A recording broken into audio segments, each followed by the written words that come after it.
Hello, and welcome to The Fool and the Philosopher. The Philosopher and The Fool. I have a conspiracy theory for you, or not even a conspiracy, it's just a theory. Okay. So, you know how it was 2012, the world was supposed to end? Yeah.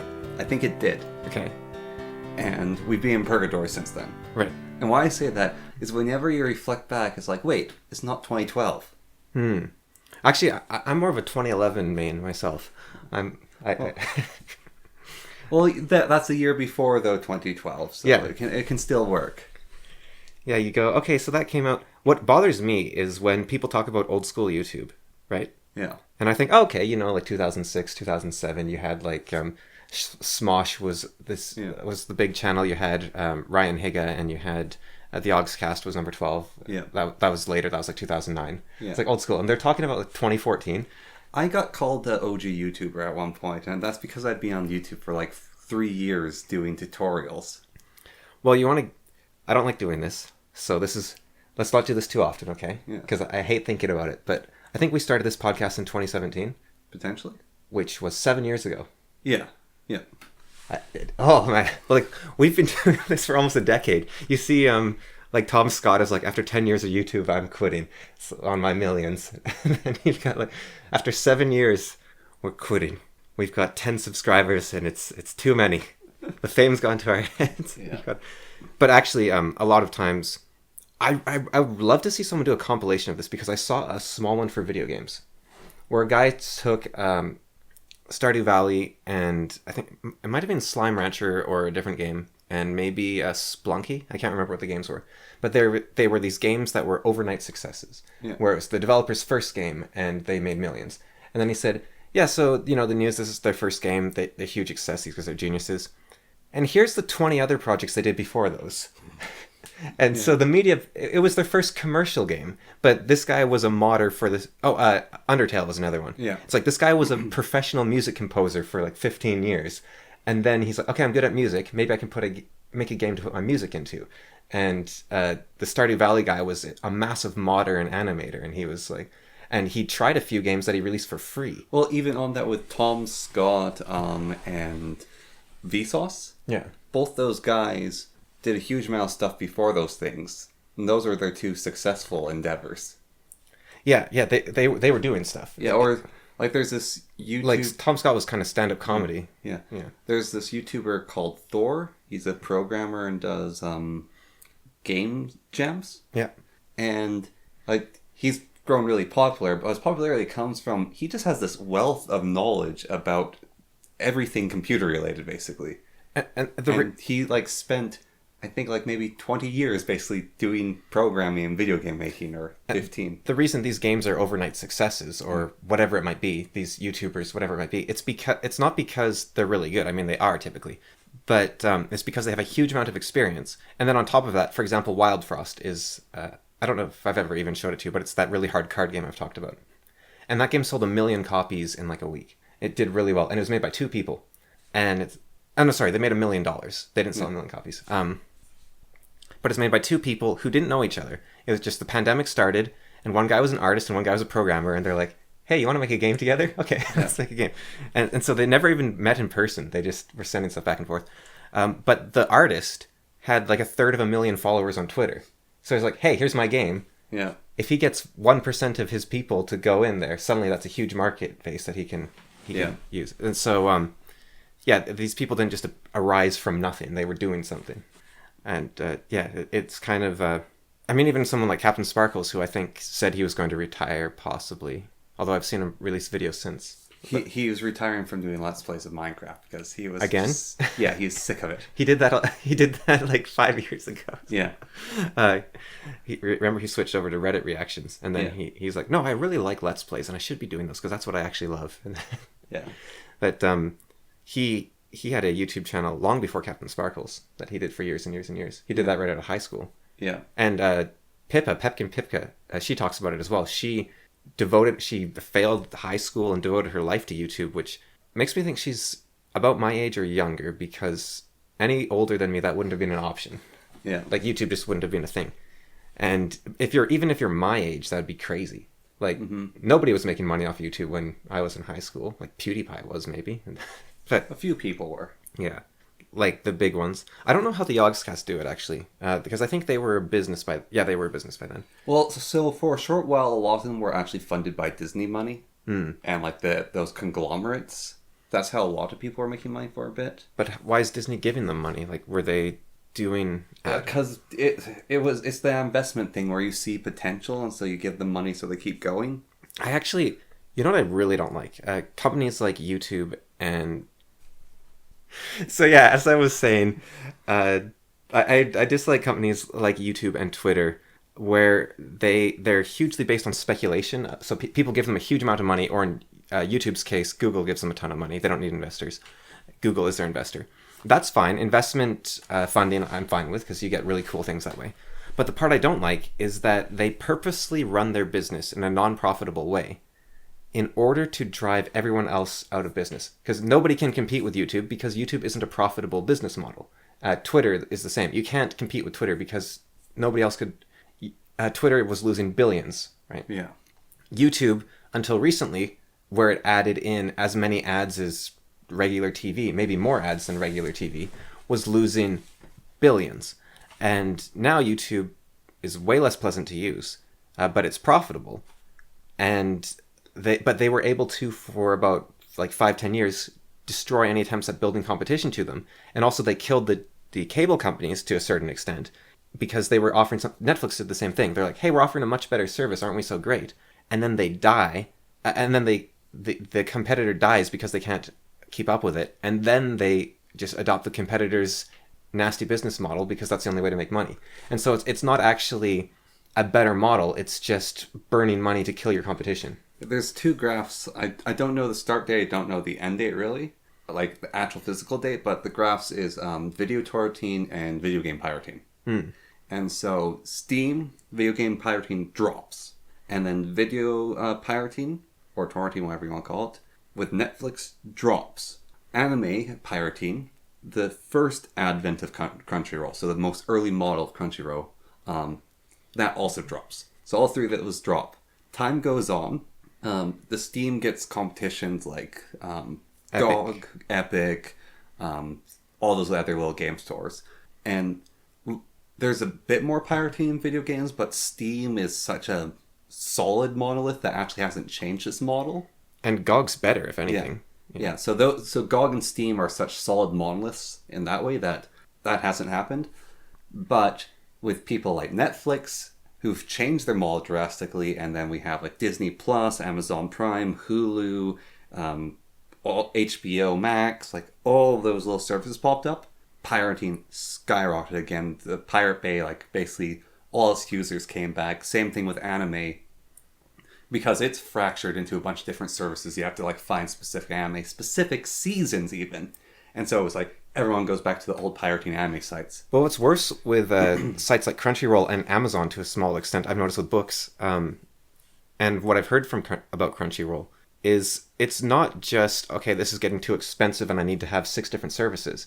It's actually the sensibilities of the companies are now censoring or removing things that you can only get through pirating. Yeah. And Adobe is kind of similar in that sense, or companies like Adobe, where I believe it's Creative Suite 6 is by far their most popular product, but it's not necessarily because it's paid for. It's because it was the last non-subscription one, I think. Yeah. And then they switched over to subscription, and you can no longer get Creative Suite 6. And so that's just heavily pirated. I wonder how valuable like the physical CDs of the old Adobe products are. Well, and it gets weird with that too, right? Because I don't know the laws. It's a really weird legality because you're not allowed to let other people play your games, right? Like if I buy a game on PlayStation, the Play Store, Yeah. I can't give it to you. I can't like account sharing, like with Netflix, right? Account sharing is not allowed. Steam actually has built-in account sharing, but even then it's limited, right? Where you have to set up a family account thing, which means that if someone's using the account, you can't use it. Which is actually at this point, I've stopped using family sharing because it's so inconvenient. It's so inconvenient, and it causes bugs in certain games as well. Yeah, well, it was with save files. My Dead Cells. My Dead Cells game file is weird. Like, it doesn't respond to me getting achievements because it thinks I've already gotten all of them because you got all of them. But it still doesn't unlock the things until I do the thing. Yeah. And I'm not talking about the Steam achievements. I'm talking about the in-game, like, oh, congrats, you found this new area. It doesn't do that. Oh. It doesn't say, like, oh, this is the first time you've seen this boss or something. It's just like, oh, yeah, this is same old, same old. But what it means, and I don't know if this is just because they cram too much free stuff into the game. You know how in Dead Cells you get a bunch of items and you unlock more and more and they cost like 5 cells each? All the items I can unlock are all the, like, this is from Shovel Knight and this is from Hollow Knight, and this is from Slay the Spire, and they all cost like 50 cells each. So I can only unlock one item every 4 runs or something. That's just the nature of how Dead Cells changed. Okay. But I was worried because I use your account actually just to play, because the bug breaks the game. That if you use family account sharing, it actually makes it so you can't keep playing the game. Unlocks don't stay unlocked, and your save files will delete and reload, and so... Yeah, well, there's also the cloud saves can sort of get tossed back and forth, and it gets messy. Yeah, so that's another reason why I just stopped doing that, but... Yeah, and I've disabled cloud saving multiple times, but it every couple of updates it comes back. A friend of ours had the statement for workshops, which is satanic Steam workshop updates, because you disable them and then they'll just show up again and you can't play the game. Yeah, well, or just Skyrim updates and all your mods break. Yeah. But with retail stores, like secondhand stores, you bring your old CDs and your old games there, and then they resell them, or you trade in your games at a game store.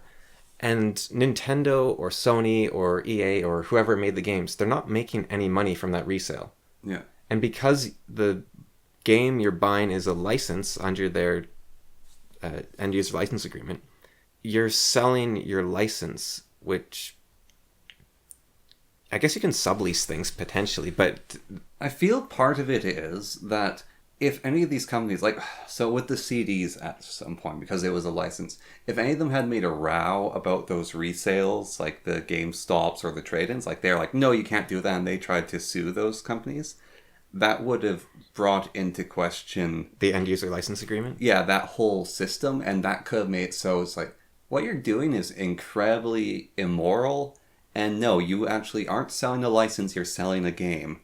And it's sold as a game, and that might be why they're lawyers and basically like, we'll just leave that. And then it sort of just got left, and now with the digital copies, it's easier to their playing field now. Yeah, it's easier for them to enforce without the law noticing. Yeah, and here's something I find very strange.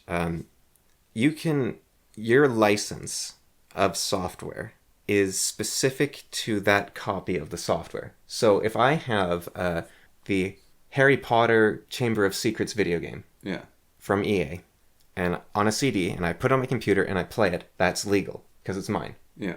If I have that CD and it has a scratch on it, and I repair the scratch and play it, it's mine. That's fine. Yeah. If it has a scratch on it and I can repair it, and the repair only lasts for one spin or something, and I burn the CD to my computer, that's fine. You're allowed to make backups. Yeah. But if I go, okay, it's got a scratch in it, I can't repair it, I'll download a copy from online that's identical bit for bit from my copy, and I own the copy. Yeah. That is illegal. Because it's illegal to have a copy. But the thing is, when you play a game or burn it, these aren't magical bits that move. Your computer is copying the bits that it sees. So you're never actually... the data isn't a physical thing that you're moving, ever. It's just a series of ones and zeros in a particular order. And the thing you download online is that exact same order. So it's a bit of a farce, the whole... Yeah. Like, I don't think you should... I like copyright. I don't think you should... go. A brand new game releases, it's really cool, and then everyone just goes and steals it, and the company makes no money, and they go out of business, right? Like, that would suck. Yeah. You don't want that to happen. You want people to be rewarded for the fruits of their labors. Now, a lot of the time, pirates will say, your game's too expensive, and so it's on you. We wouldn't have bought it anyways. So there's somewhat of an argument there. I think another one is I want a demo before I play. That makes a lot more sense to me. But the too expensive, I'm torn on that one, because I think it could just be more of a just don't play it. Yeah. Like it isn't water or food or air. Like, you don't need to be playing this game. Yeah. Now, if the game has Denuvo installed and there's a crack that breaks Denuvo so you can use it, that's a different story. It's like, okay, this like Empress comes along and she fixes the game for you so you can actually play it without spyware being installed on your computer's kernel or whatever Denuvo did. It's like, yeah, okay, that makes sense. So you don't want this horrible spyware. But where's it going with this? Just making things easier, I guess. It's weird that that's illegal. If you can't access the game from anywhere. Yeah. Like, oh, I can't download... Well, it gets tricky. Let's take the first Legend of Zelda, right? You can buy that on the Switch if you get a Switch Online subscription. But you're subscribing to a service. You don't actually get to own the game. Yeah. And you have to agree with Nintendo's terms and conditions today to play a game from the 80s. And what if you just want to perpetually own that game from the 80s? How do you do that? There isn't really a way to do it. Yeah, it's almost, I mean, no one would do this, but for the physical copies of the Legend of Zelda cartridges, the Game Boy cartridges, CDs, it's almost like this product will only survive for like a maximum of whatever years, and you're agreeing to it terminating basically at that point, because the physical copies of CDs will get damaged, the batteries in the Nintendo cartridges will die. Yeah. Yeah. And it... I mean, it's the same thing with books. Like, books only last 100 years, and then they'll start to fall apart. Yeah, they last less than that, depending on the time it was made. And the problem with that as well is, if you say, okay, well, that's just the way it is, these things, they die, that actually incentivizes the company to make them worse. So my Proteus 1 shoes were the best shoes I ever had. They fit great, they were comfortable, they were waterproof, they were breathable. I think they're leather on the top. I put them through hell, like, you know, not just running around, but I walked through swamps with these things and through rivers and kicked through underbrush, and I stabbed them with a pitchfork one time. It went straight through them, and it just closed, because it's leather, so it just closed back up over the hole. I put these things through hell, and I can still wear them today. That was like 10, 12 years of use, heavy use. And these are amazing, but they're starting to, you know, they're looking pretty rough. So I'll get the Proteus 2, because I love the Proteus 1, so I get the Proteus 2. It's been 2 years now, and they're already falling apart. And part of the reason is because the grommet, which is where you stick the shoelace through, in the Proteus 1 is brass. Probably costs like a penny or less, right? Yeah. It's rubber. So the shoelace has sawed through it, and it's sawing through the entire shoe now, because it's just cloth, and it's like brass, you're never going to saw through it. It doesn't matter how much friction is going on. But cloth and rubber, it's sawing through. The stitches are falling apart. After just 2 years where they weren't falling apart at all before. And if you let companies get away with that kind of thing, it really incentivizes them to, oh yeah, well, these cartridges, we'll just put our cheap, like my Xbox One controller. I decided to buy the Elite Xbox One controller, so I'd have a very fancy controller. It was expensive, but it was like, I'm just going to get the top of the line, so I have an expensive controller to last me. The thing fell apart because there's a little plastic switch in them that you can make for, it's like 1/10 of a penny more out of metal, and then it never breaks. But they make them out of plastic, which is very fragile and breaks after about a year. They do it on purpose. This is their top-end device. And with games, I think there would be that same incentive if you're...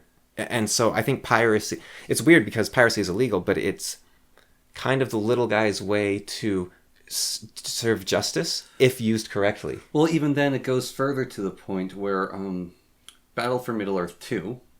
We've talked on this before, but... Yeah, nobody has the license to it. No one has the license to it. No one can acquire a license to it. But it's not abandonware. Yeah, there's no physical copies of this game left that really work. It's not abandoned, though. It's still under the remits of the Tolkien estate to a technical level. It's also under the remits of Warner Brother to a technical level. So neither party really owns it. And so the only way to get this game is eBay or piracy. Yeah. Yeah. And there's games where, you know, they've been abandoned and it's a lot more straightforward. Like what was it called? Tokyo Racer or whatever. Like there's these games where like nobody owns this game. The developer's forgotten about it. You're not hurting it. Like nobody cares if you download it. They might even be happy if you download it because, hey, at least nobody was losing money anyways. But then, yeah, games like Battle for Middle Earth, technically EA could still be making money off of it, but they're not. But they're not allowed to sell it. So they can't. So no, they can't be making money off of it. Yeah. But they can still defend their copyright of it, but they're not allowed to sell it. Yes. Yeah, it gets very messy with that sort of thing. And in that case, yeah, the copyright law seems to be... Like, honestly, what should happen to Battle for Middle Earth is... Sorry, alright. So, at the dead end of this is a Tolkien estate item. So, let it be sellable in a digital format, and the money goes to the Tolkien estate. And that's like, just a copyright judge could just like, that's the ruling. Yeah, except that EA made the game, so the developers of the game should get the money, right? Yeah. And I think the existence of the Tolkien estate in general actually bothers me. Like, how can you transfer copyright to a company? That's weird. Yeah. I think that's... Well, also, Tolkien sold The Lord of the Rings to a guy who then sold it to, or his estate sold to Warner Brothers, I believe. But Tolkien actually sold his rights to Lord of the Rings. Not the whole Legendarium, but just Lord of the Rings to a fan, basically, for a very large amount of money. Wow. Yeah, I think, given that it's all based around intellectual property, that's sort of where the license argument comes in, right? It's that it's not that we are giving you this thing, it's that we are letting you share in this. It's like you're going to a movie theater. Yeah. But it's on your computer again and again and again. Yeah. And we're letting you share. So I think that at the very least, intellectual property should be, this is at the least, this isn't what I want, this is at the very least, a license of access to the IP, which means if I buy the original Legend of Zelda, I should be allowed to download it from online. I should be able to copy my cartridges physically. I should be able to make duplicates of I should be able to transfer it onto my computer. I should be able, no matter how I access it or what I choose to do with it, I should be, like, Cameron should have a Zelda license, I think. Yeah. Instead of making it like, it's only legal if you use this thing which can break. Yeah. Because there's really weird rules. It's like you're allowed one backup, but you're not allowed to share it with anyone, and it gets very strange. But it's the very nature of it being a physical thing. A digital thing. We're not taking advantage of the nature that this is a digital thing that can be copied and shifted and moved and immortalized to a certain extent beyond a lot of other products and things. Yeah, we're not taking advantage of it. We're just letting them all die. Yeah. But I don't think, there's a lot of people that argue copying doesn't hurt anyone because you're not stealing from anyone, right? Nobody is losing out. But what you're doing is the saying, you're robbing someone of a future sale is the saying, right? But I guess not robbing, you're burglarizing them of a future. You are forfeiting you might not be reducing your chances because someone might get, that's where, but I think a lot of the anti-copyright arguments to me seem like post hoc justification. Like, I want to, now that said, I think game preservation is one example of a very legitimate reason to pirate. There's programs like Fmod, Audio Designer, I think it's called, or that might be the new one, but the old one anyways, that Fmod made. And it's used extensively for modding older games. But the company that makes that program doesn't let you download it from their website anymore. It was always a free software, but now they don't let you download it from their website. They want you to use their new fancy version. But their new fancy version doesn't let you mod old games. And so what do? Do you just, I guess you can't mod old games anymore? Or do you go, I found a copy in one of my hard drives. Yeah. Oh, lucky me, I wonder if it's one of those things, kind of like marijuana laws were in Canada, where it's best to make it illegal and then not really enforce it. Just sort of look the other way. That's part of it. I think it's literally that our justice system kind of across the world, like when digital things came out, they kind of went, we'll let the companies figure it out. And so the company's like, really? You're going to let us determine what we can do? And so they went forward and decide the things they could do and the license they threw out, and you agreed to those licenses. But on the mixed end, or the other end of that, is the governments that made the laws went, blah, blah, blah, we don't really care. We're letting these companies make the laws. So, yeah, okay, that's cool, they're making the laws, but are they my country? No, it's not my country's laws, so I am going to do what I want. And there's not really any laws besides they are told they can make the laws, and if they really want to commit to it, then maybe something will be done with it. Because it's just been left so vague. It's kind of like omitting responsibility. Well, I don't think... Part of it also is it's just moved so fast. Yeah, they have other stuff to do. Yeah. Like, you look at the AI stuff now, and the governments are struggling to keep up, and they're making all sorts of weird rules that don't really make sense, but they're just desperate to have some sort of regulation. Like, they're talking about amount of compute used to make the device, or the capabilities of the device. Like, if the device can teach you how to make a bioweapon, then it's a problem. Or if the device uses this much power to train, if it takes this much power to run. And all of those have massive gaping holes and weird weaknesses in them. Yeah. And some of them, like the EU, for example, put a fairly heavy... Well, they're trying to. I don't know if they did it yet, but they tried to put a fairly heavy ban on large language models, transformer architecture. And the suspicious part is that on open source models specifically. So they want to put all this heavy regulation on for safety, basically, because, the EU is the upright, caring government. But then they put exceptions in for military purposes, Yeah. and like espionage purposes. And so it's like, yeah, look, we don't want you to have a robot that can do your homework, but Deathbot, yeah, whatever, just that's fine. It's just, but if a robot could do your homework, society might fall apart. I feel like some people recognize the BS in that. It takes a while to shake out and get to a place where everyone's happy with it, I think. Yeah. And if copyright for digital has had like 70 years and it's not there yet, and now we're getting stuff like the internet and AI, and who knows what comes next, it's going to, like, I don't think the law's ever going to keep up at that rate. We're going to have to have a different kind of law, and laws do tend to do this, right? They do have a sort Common law. Right. Is literally designed to deal with this problem. Well, common law, you deal on a case-by-case basis, right? I know, no. Common law is brilliant because if someone sees that there's a problem, they can ask a common law judge, there's a problem here. And the judge will make a ruling, and then that's how we move forward after that ruling. And so, with the common law judge system, it's not, all right, let's make all these laws and stack and stack and stack them. We try to account for all eventualities, and we try to regulate new things that are coming up. It's like, okay, there is a problem here. Someone's asking for a judgment. I will give the judgment now, and then we can figure it out. And so when there's a problem, the judgment can be made. So instead of trying to predict the problems, when a problem occurs, then the judgment can happen. But laws are also made on a meta level, which helps. Like, you don't say it's illegal to kill someone with a pencil and scissors and a corkscrew and a mason jar. You say murder's illegal. Yeah. And so I think you can do the same with copyright and with new technologies. You can say, like, you're not allowed to use... Like, because copyright laws are actually decent in a lot of ways. Like, they're like vague enough that you need a jury to decide, but it's like it can't be so derivative that it would take people away from the original property, I think is how it works. It's been a while since I read it, but it's basically like if you make something that is a substitute for that other thing and not a competitor, then that's not allowed. And a substitute which copies it, because obviously you can just make the best mop ever and then all the other mop people, it's a substitute for their mop, but that's a superior competitor versus... We took their design, and now we have that line. But then there does come a question, when will laser printers be free from the oleocracy, three trifecta of evil? Yeah, well, they have been...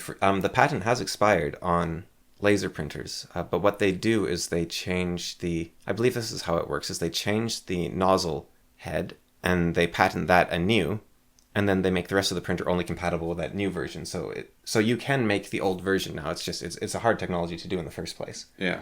And the new ones aren't compatible, so you can't take the pieces and fix them and repair them, that sort of thing.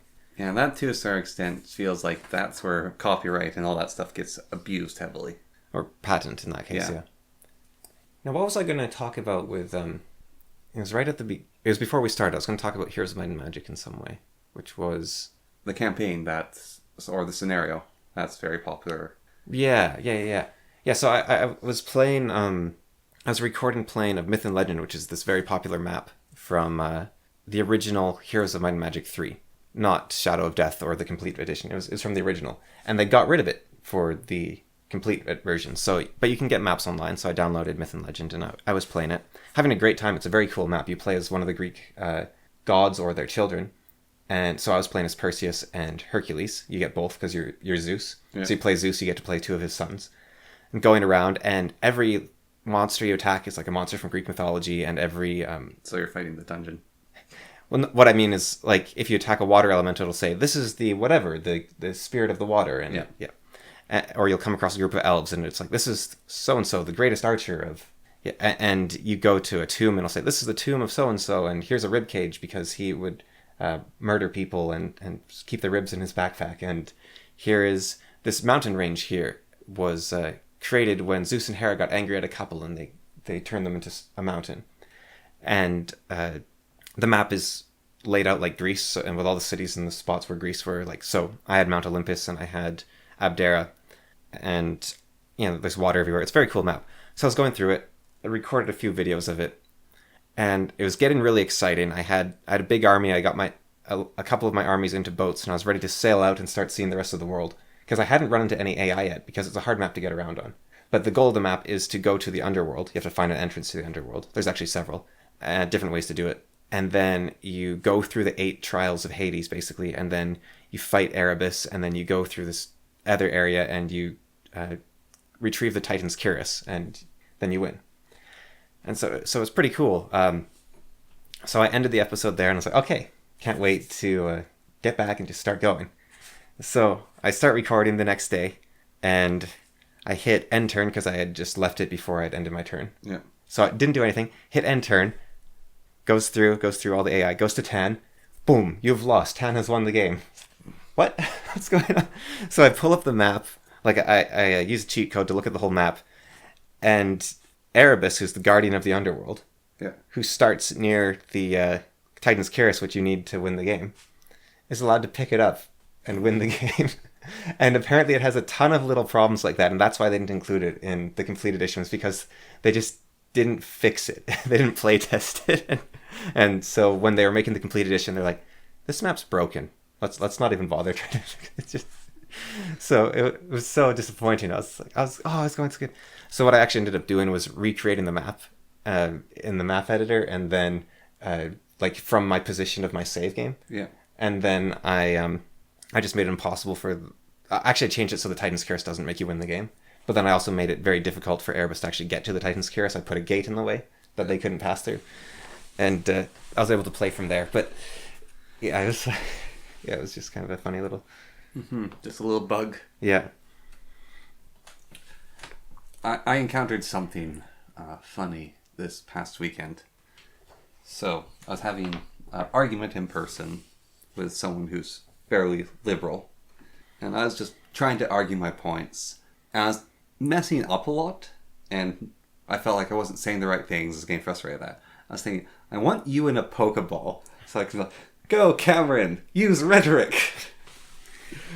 And then I can mess them all up. Yeah. Instead. Well, that's the problem is we actually do have different opinions and different ideas, but I think you have a slightly better ability to express. Maybe. Depends on the subject, I guess. But yeah. I definitely... Or rhetoric better. But I definitely can have troubles expressing myself in real time. Yeah. Sometimes I just draw a blank, and I don't. And then I also get scared. I don't like confrontation, right? So I don't like. Yeah, well, you need it needs to be a combination. My brazenness. Yeah. I wonder if I should enter there's Toastmasters is always the one, of course, but I don't. Anything that has a recognized brand associated with it, I don't want to be a part of. Like a TED Talk thing or a Toastmasters or a. You're too hipster? Yeah, but it's more than that. It's when something becomes a brand that people recognize, they have to not damage their brand. And that means authenticity is lost. Always. Because you... I think I wonder even with something like this podcast. So for instance, when we were talking about the Chaos Eater, that episode, right? The guy that was empty inside, the Chaos Eater, I'd mentioned them wearing a Make America Great Again hat. This sort of trying to fill the emptiness in their life with a cause greater than themselves, focused on problems being systemic rather than individual was what I was going for, I think. But the thing is, you can make America great again by improving yourself, improving your community, and you having a banner that says like, I want America to be great. That's a great thing to say, right? On its front. And I think, I don't know, let's say supporting Trump doesn't make you a bad person or empty inside necessarily, right? That doesn't make you desperate for chaos and disorder. And I was thinking maybe I should apologize or take that back in some form, like a comment on that video or just in a later podcast, like I am doing right now. And I was thinking, but if I do talk about that and take that back, does that make me afraid of offending right-wing Americans, let's say? And do I want to avoid spur-of-the-moment things which offend XYZ group? Or not even that. Let's say your YouTube channel, right? Yeah. Your Lorthorn channel. If you are playing Minecraft, let's say, and you're in a rainbow mesa, right? And the thought that comes to your head, you see a strange arrangement of rocks, Yeah. right? And the thought comes to your head, it's like, this reminds me of the trans agenda in the local library, where because it's the exact banner they're using, it looks just like that, and they're trying to push on. That's the first sort of thought that comes to your head, right? You probably don't say that because your audience is there to relax. Yeah. Not everything needs to be a culture war, right? No. But at the same time, you are now playing to your brand, and it's not even a. But if I'm writing a story about, we've talked about this before, propaganda versus a theme, right? If you're writing a story and you suddenly have an idea about how you should live life, like you've got to eat broccoli, right? You got to eat your vegetables. If you're reading Lord of the Rings and suddenly there's this long section about how you need to eat your veggies, it doesn't feel like it fits. Like maybe Tolkien believed that, but that belongs somewhere else. Yeah. So where is that line? When does the brand become this polished thing that becomes lifeless and without soul? Well, I actually I've been thinking about this more and more as I get older, watching people eat spices like cadmium and like cilantro, and people going on hikes seemingly of their own volition, like going on boat trips, going on bike trips. I've been thinking people might actually enjoy doing that sort of thing, like eating rice, eating that horrible weed. Kale? No, kale's fine. They're like red, leafy, terrible. Starts with an R, maybe. Arugula. Okay. Starts with an R. Yeah. Arugula. Arugula. It's kind of like it's like Swiss chard, but equally bad. So eating Swiss chard, eating asparagus, I always thought people ate those and and went on those hiking trips and forced kids to do that as a not exactly a form of punishment, but a sort of like self-flagellation. Like, look how good we are. We do these things. We go on these hikes. We go on these bikes. We go on these boating trips. We eat these horrible foods that make your stomach hurt and your eyes water and make you feel sick and hungry at the same time. Like cadmium, or what's that spice called? It's put in a lot of like falafel and stuff, I think. Cumin, maybe? Yeah, maybe it's cumin. Cadmium, cumin, something like that. Yeah. Anyways, it makes you feel hungry, but hungry in the way coffee makes you feel hungry, where you feel nauseous, you feel sick. But I think people actually might enjoy it, and it's not just this. Like you were talking about how you had this revelation that saying thank you for things wasn't just this weird ritual that you would have to be forced to do for the rest of your life, this horrible punishment. But I've been coming to this slow realization of like, people might actually enjoy doing boating trips and biking trips and like hiking trips, and because and where this comes to is where this ties into me not liking the popular things like TEDx and Toastmasters and Boy Scouts, is there's events like event planning where you go to a holiday planner and like they give you a vacation schedule and they're like, you're going to go to this concert and then you're going to go to this guide and this guide's going to take you down this street. And I think people enjoy having someone take care of it all for them, right? It's like, I just get to sit back and relax, and every day I get told, okay, I'm going to be doing this at this time and this at this time, And that's freedom. It's not, like, to me, that's like chains. It's like being in school. But to a different person, that's freedom, because the freedom is that it's a meta freedom from outside the schedule. I chose to have this schedule, and now it's someone else's problem, and they're just giving me enjoyment. It's like if you go to I don't know, a wine tasting with an amazing sommelier, and you say, what do you recommend? And he's like, well, take these two, and you drink them both, and you're like, I like this one better. It's like, okay, here's a selection of the next, and it's scheduled. You're not in control, but he knows what he's doing. He's better than you, right? So he's giving you all the best wine that you would like. It's taste to your preference. And that's what these vacation planners are doing. They're like, oh yeah, these are the best places. You'll enjoy this, this, and this, and this.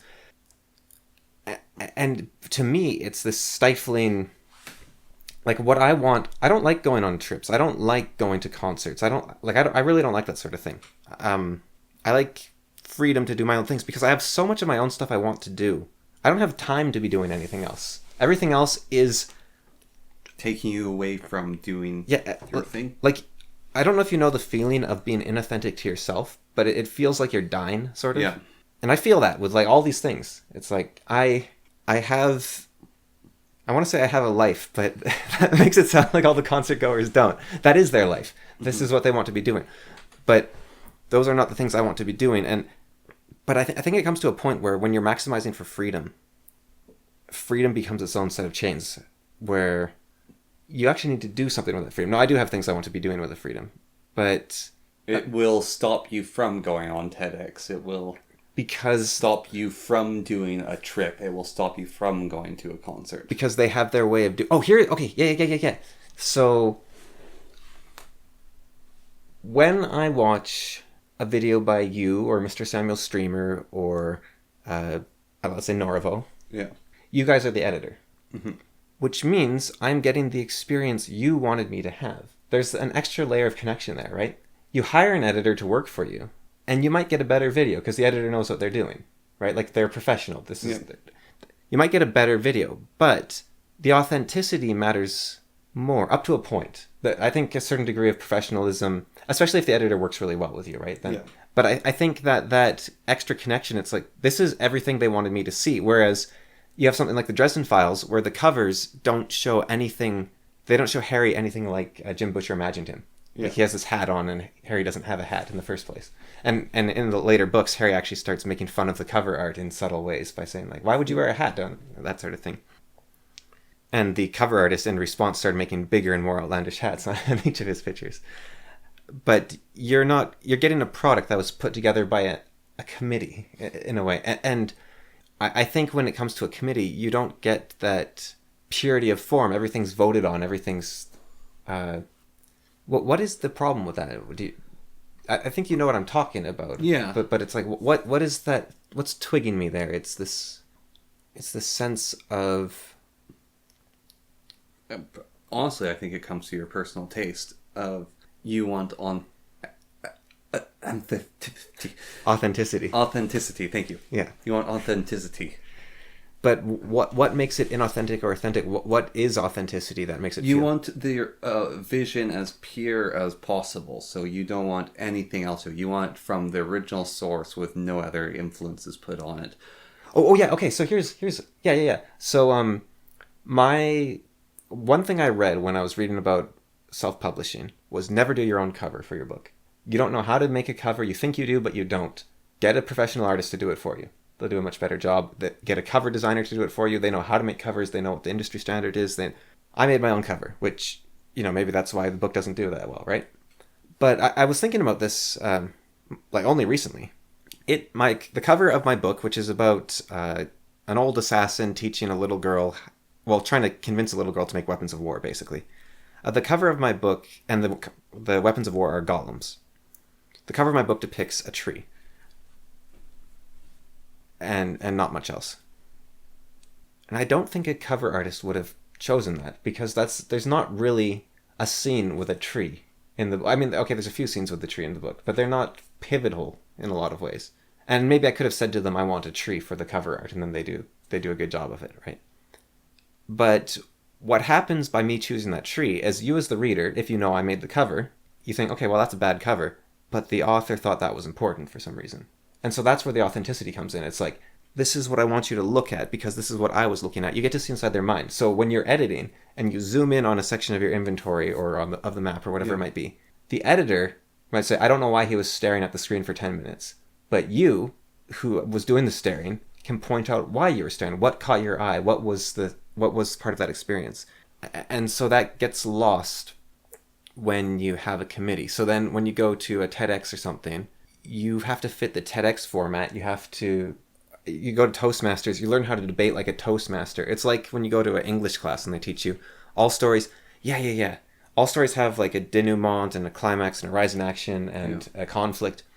I think science caused a pathologization of thought where people think, I was listening to someone talk about how they had a transition of superego. And I thought and they're talking about how my TI demon overcame me. And, for a lot of NFFPs or whatever, they were INTJs, whatever it was, their TI demon can overcome them. And I had this transference of superego, which caused me to go into the dark night of the soul. And this is all jargon. It's all gobbledygook. You're trying to give a scientific standard to human experience. You can't.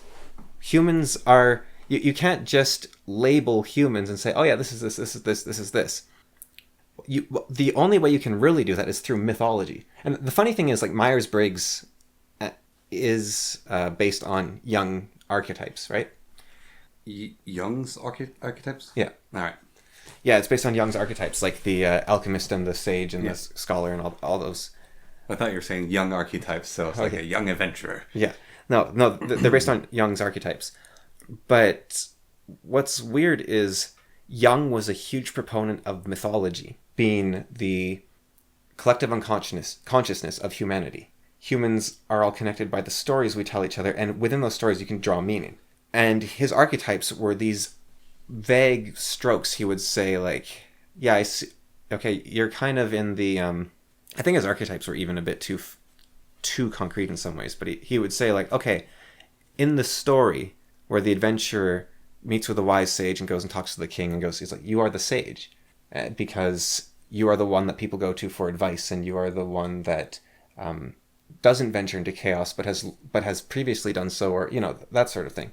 And I think even that is, the moment you label yourself, you have to be careful not to try to inhabit the label, because you need to be able to break that label at any point, I think. But Myers-Briggs says, oh yeah, well, here's my scientific check. I think the Big Five, even, to a certain extent... Well, no, I think the Big Five is better because it doesn't give you... You are not thinking or feeling on the Big Five, right? It's a spectrum of each. It's a scale of each. So it's like, okay, your agreeableness, your openness to experience, your extroversion. It's not I'm introverted, you're extroverted. It's I have a score of 68, you have a score of 70, something like that. Right. So it doesn't limit you in the same way as saying, oh yeah, I'm thinking and you're feeling, so therefore I'm logical and you're just gut intuition. Yeah. So what I've gathered, and correct me if I'm wrong with anything, is you're basically saying with a lot of this stuff, all like squeezing it down, is there's a dance between order and chaos, for more jargon, but maybe not, because it's more of a fundamental. And you want that dance to occur, and you want to be allowed to do it. And any of these things, like TED Talk or Toastmasters, or even writing classes or scientific jargon, stultify that dance and drop you into order and make it harder for you to enter chaos. Not quite. I think it's that they play at order, but they're not ordered. It's like Lucifer. It's rationalization. You're saying, oh yeah, I have everything figured out. This is how humans are. Bing, bang, boom. We're done. We can wrap it all up. We've solved psychology, or we've solved debate, or we've solved writing. Right? We were able to take it. Like, you drop a rock, it hits the ground. You calculate the time. You do it from higher up, and you say, okay, there's probably a force of acceleration here somewhere. And you think, okay, yeah, we can calculate these laws, and we can predict pretty accurately how fast the rock will fall at any given height. Okay, now we can dissect the natural laws and write them down, and then we can put them into a computer simulation, and out comes the same thing. But you'll notice that to make a large language model, they didn't take all of the psychology textbooks and say, okay, if an AI follows these rules, then we will have a human. They gave it myth and legend and story and human dialogue. And then they had no control over what it decided upon for its variables. And out came this, well, they had very little control. And out came this AI. So clearly we can't dissect the human experience the same way we could dissect the natural laws. Because it didn't work. Like, we have computer simulations that do a great job of like fluid dynamics and friction and air resistance, but it doesn't work with psychology. You can't say, well, okay, so there's 16 different archetypes in the Myers-Briggs system, so we put all of those into the computer, and then based on its personality type, it will answer the question this way, because that's how, it doesn't work. And so we think, oh yeah, we understand. I think I have...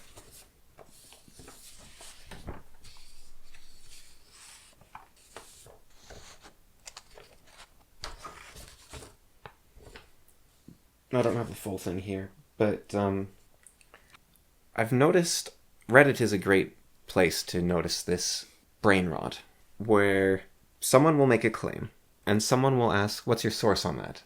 And they use that to dismiss it, rather than address the claim. And we talked about this, I don't know if we talked about it on the podcast, but it's this idea of the impossibility of knowing everything, right? And maybe sometimes you just want to have a discussion. And then there's the people that ask for... Now, asking for a source, it's interesting because then you have a point to work from, right? Like, if you say, so-and-so said this, it's like, oh, can I see a source? That makes sense. But if you say, people don't like it when you stab needles into their eyes. They're like, what's the source on that? Why? Why? It's a human experience. And maybe you can debate that, no, I experience pleasure when I do that. Okay, that's interesting. Let's talk about that. Or someone could experience. You could even throw hypotheticals at that. Yeah. But what's your source on that? And it's okay, fine, I found a source. It says 95% of people. So they don't all. What did you achieve with that? What did I achieve with that? Nothing's changed. This is a discussion about why torture is wrong. And I'm trying to... if that example doesn't work, let's find a different one. People don't like getting their fingernails torn off. It's like, do I need a source for every form of torture? But it's more than that. It's the... It might... It's like there's a hatred of... emotions, and you have to defeat them with facts, and so therefore if I have all the facts, then I am objective and therefore I am right. But there's the Ben Shapiro has that line of facts don't care about your feelings, but I think the real line is that feelings don't care about your facts, because facts, well, I guess, or is it feelings care about your facts? But they're ready to dismiss them. I feel like I'm just kind of schizo ranting here right now. So, have I told you about God's practical joke? It's actually an incredibly cruel joke. You know about the replicability crisis in science, like a lot of science. Yeah. It's predominant right now in psychology. However, it's showing up in a whole bunch of other fields. So, God's practical joke is that those studies were right.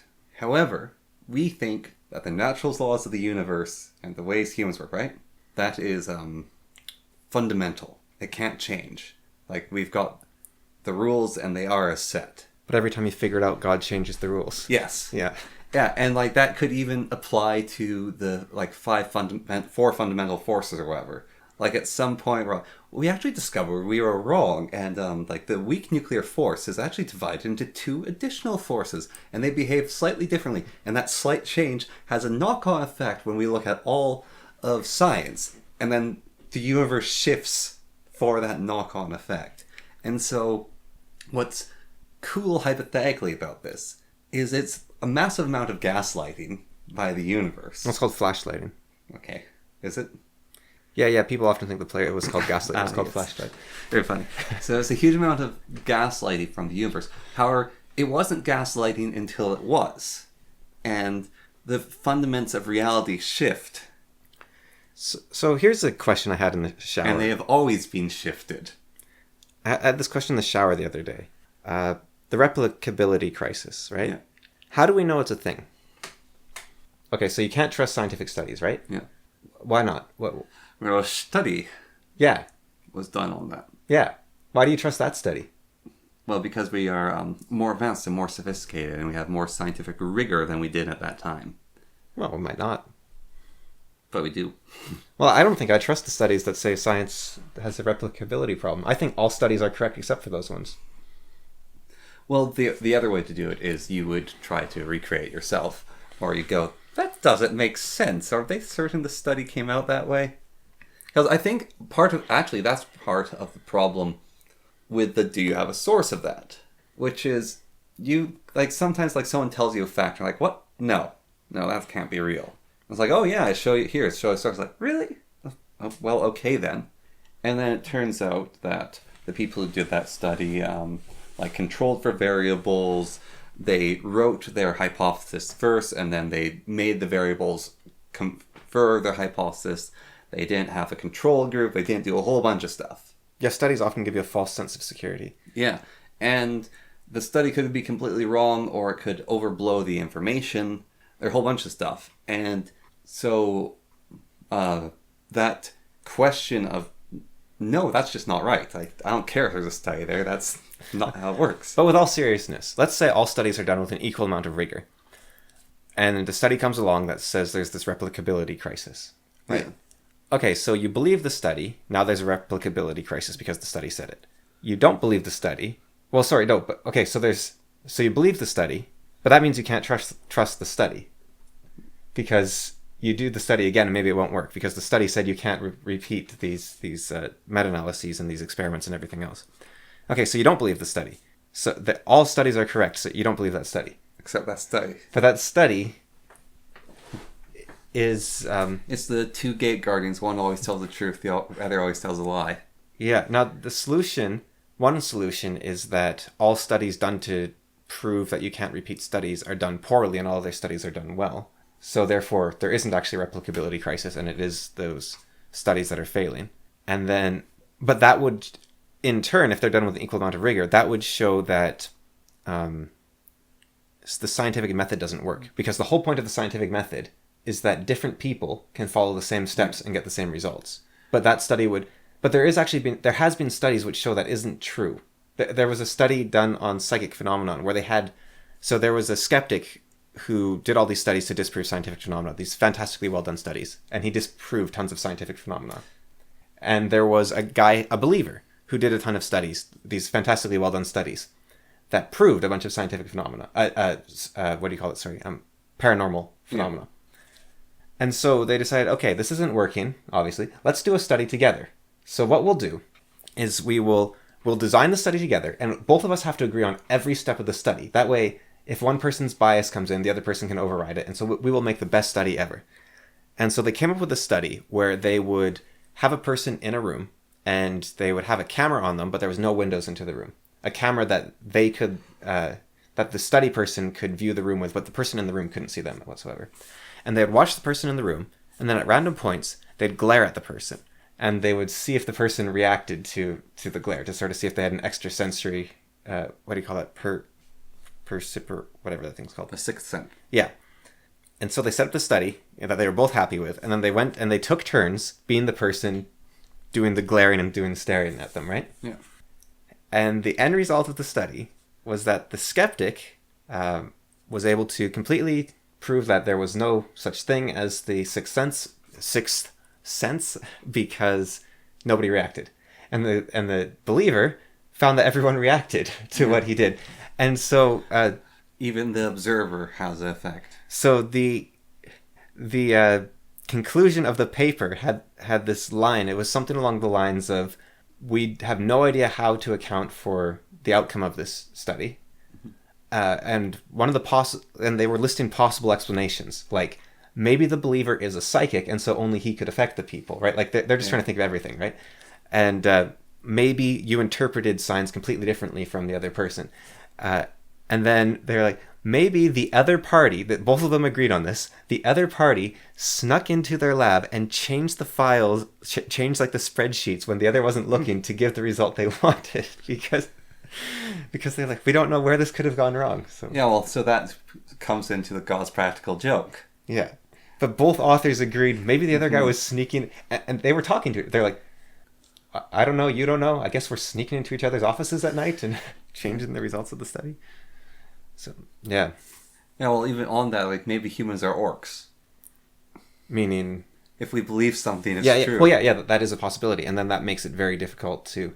It's a different way. Would if what was it called? The Vampire the Masquerade. Everyone's wizards, and that's how the universe operates. Is based on their belief. Well, there is a lot of evidence, weirdly, supporting the idea that there are things scientific experiment can't determine, or at least statistical analysis can't determine. So, What if the act, right, yeah, of doing a scientific experiment and being skeptical makes it impossible to observe psychics? yeah, or I've been reading this short. I've been reading. It's not a short story. I've been reading this one of those free online stories, right? And it's about a person from Earth. She's just completely obsessed with magical girls, and she gets hit by a truck, and she gets sent to a fantasy world, where she enacts magical girls in this fantasy world. And she's actually unable to communicate properly, but she can develop spells, and so she's created this magical girl spell, which makes you an incredible fighter, and you can defeat demons easily. And so people are like, wow, what is the power of this? So they use the spell on themselves, and then they try to lift rocks to see how much stronger it makes them. It's like, it doesn't do anything. So, well, of course it doesn't. And she can't talk, but she can think angrily, right? And she's thinking, of course it doesn't do anything. It's meant to empower you to defend the innocent and slay demons, not lift rocks and do scientific studies. Yeah. And it's that same. There was a show with skeptics where they got a bunch of dowsers to see if they could find water in water bottles that they couldn't see. And one of the dowsers said, it's not going to work. Dowsing is for finding water you plan to drink, not for doing tests. Yeah. He's like, I get my powers from God. God's not interested in this. Yeah. Or ghost hunters. Yeah. What if ghosts only show up when they're not expected? Yeah, or when you're scared, or when you're... Yeah, or even like the vampires can't show up on film. So ghosts are repelled. Yeah, so by scientific studies. Yeah. Yeah, and how would you test that then? Well, so there's a more... You'd have to trust other people. Yeah. There's a more, if we want to say scientific thing that's very relevant right now about microplastics, which is there's studies which are basically showing that microplastics are everywhere. One of the problems with most of these studies is almost all scientific equipment that we have and all scientific environments release microplastics. Right. There are about 2 labs in the world that I think are uncontaminated spaces. Right. Instant a human goes into that space, there is now contamination possibility. And I believe those 2 labs aren't specifically for looking into microplastics. So it's basically like saying, so your blood sample says you have a stab wound in your arm. Yeah. Yeah, so like imagine your scientist's pig pen from the Peanuts. Yeah. Like he has that constant dirt spraying off him. Yeah. And so Pigpen is looking into cancer. It's like 100% of cancer patients are covered in dirt. Yeah. It's like they have these dirt particles in their body. Yeah. Oh, that's relieving somewhat. Did I talk ever about... Well, that's sort of like, that's a more reality-based case of this weird observer paradox that we have. Did I ever talk about... there's a theory, it was more popular when HIV was really ramping up, but I think it's been around since viruses and germ theory. And it's very unpopular these days, but it's the counter that germ theory isn't a correct theory. And you think, isn't this the most obvious theory ever? Like, because you can take a microscope and you can look at these things. So first of all, you can't actually see most viruses. Yeah. We don't actually have microscopes that can see most viruses. Or at least the microscopes we have that could see a virus, we can't use on a virus for some reason. I'm not really sure. Because I think we can see very, very small with certain things. But yeah, you can't. Most viruses you can't get a clear visual on, let's say. I think that's correct. If I'm wrong, downvote this video and report it to YouTube for misinformation. But you can see a lot of bacteria, you can see a lot of viruses. We'll say that. But if someone is red in the face, right, they have a fever, they're red in the face, right? Yeah. You don't say that being red in the face causes you to be weak and cough and have your lungs full of viruses. But maybe it does. You don't actually know. It could be that like the medieval idea was that plagues were like a cloud being, that sort of a fourth dimensional being that reached into reality and made you sick where it touched you. Yeah. They could be correct. And one of the signs that you're being touched is that bacteria, who normally are just doing their own thing, really like the environment that these extra-dimensional beings create. And so they all flock to... Yeah, that's what I was about to say. Is so there's like this cosmic energy that infuses an area of the world. And it sort of moves and shifts about. And like there's these tiny, tiny little creatures that are drawn to this energy. Yeah. And they feed off it. So I think one of the things that you could do to sort of help disprove that would be... like the viruses go into your cells and make your cells explode. Or it could... Yeah, but... yes, so you could watch them over time. Mm-hmm. But that would still be... Maybe the cells were going to explode and the virus was just there for the ride or something. Yeah. But that would be pretty good. If you could watch it over time, that'd be a pretty good example. But another thing you can do is you can take like a bacterial swab, ship it on a plane across the world, get someone else to lick it, and then if they get the same illness, it would suggest that the bacteria were responsible, not some... But it could be that the thing that the bacteria are attracted to is invisible to whatever methods we have, and so your swab is actually picking it up as well. And it could... You're picking up some evil ether. Yeah, and it could be that the evil ether is what the virus uses to drive into the cell. And it could be that... Or it could be the virus is destroying the cell, but they're just cell phages. They're not actually doing any other damages. They're just... Like, it could be, oh yeah, destroying cells doesn't hurt people whatsoever. It's fine. It's just they happen to be in that region. Yeah, but there's different ways to view things all the time, which make knowing anything very difficult. Yeah. Which is why I think we were talking about self-diagnosis, I believe, a few episodes ago, and I've been thinking about it. Like, with transgenderism is the one that's the... Like, I was talking about how fatness, right? How fatness is caused by... People die from stress because everyone's so mean to fat people, and that causes them to die from stress early, and how people haven't actually been getting more fat over time. It's just we're looking for it, and so we're finding more fat people, and kind of tying it to autism and other conditions like that, anorexia, transgenderism, left-handedness. But of course, we know in reality all of those things are caused by the devil. But actually, regarding diagnosis, so I was talking about like hysteria morphed into bulimia and anorexia, and there was that doctor in Hong Kong who he couldn't find any cases of anorexia. Bring back mass hysteria. Bring back.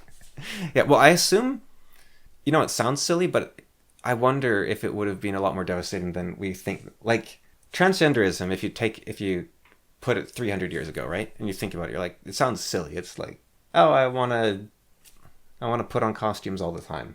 It's sort of like a dismissive way you could sort of look at it, right? Yeah. I want to be doing what were they called? Pantomime? Like those shows, the mummer shows or whatever. But yeah, like a pantomime type thing. Yeah. But you want to be doing that all the time. It could sound silly. So hysteria, like if someone's so freaked out they're fainting, they could fall into a carriage track and get run over. Yeah. They could, maybe they're unable to have the strength to eat. I could see it being devastating. But the cure for hysteria was very simple. It's laudanum? No. It's get a hold of yourself. You just give him a good old 1-2.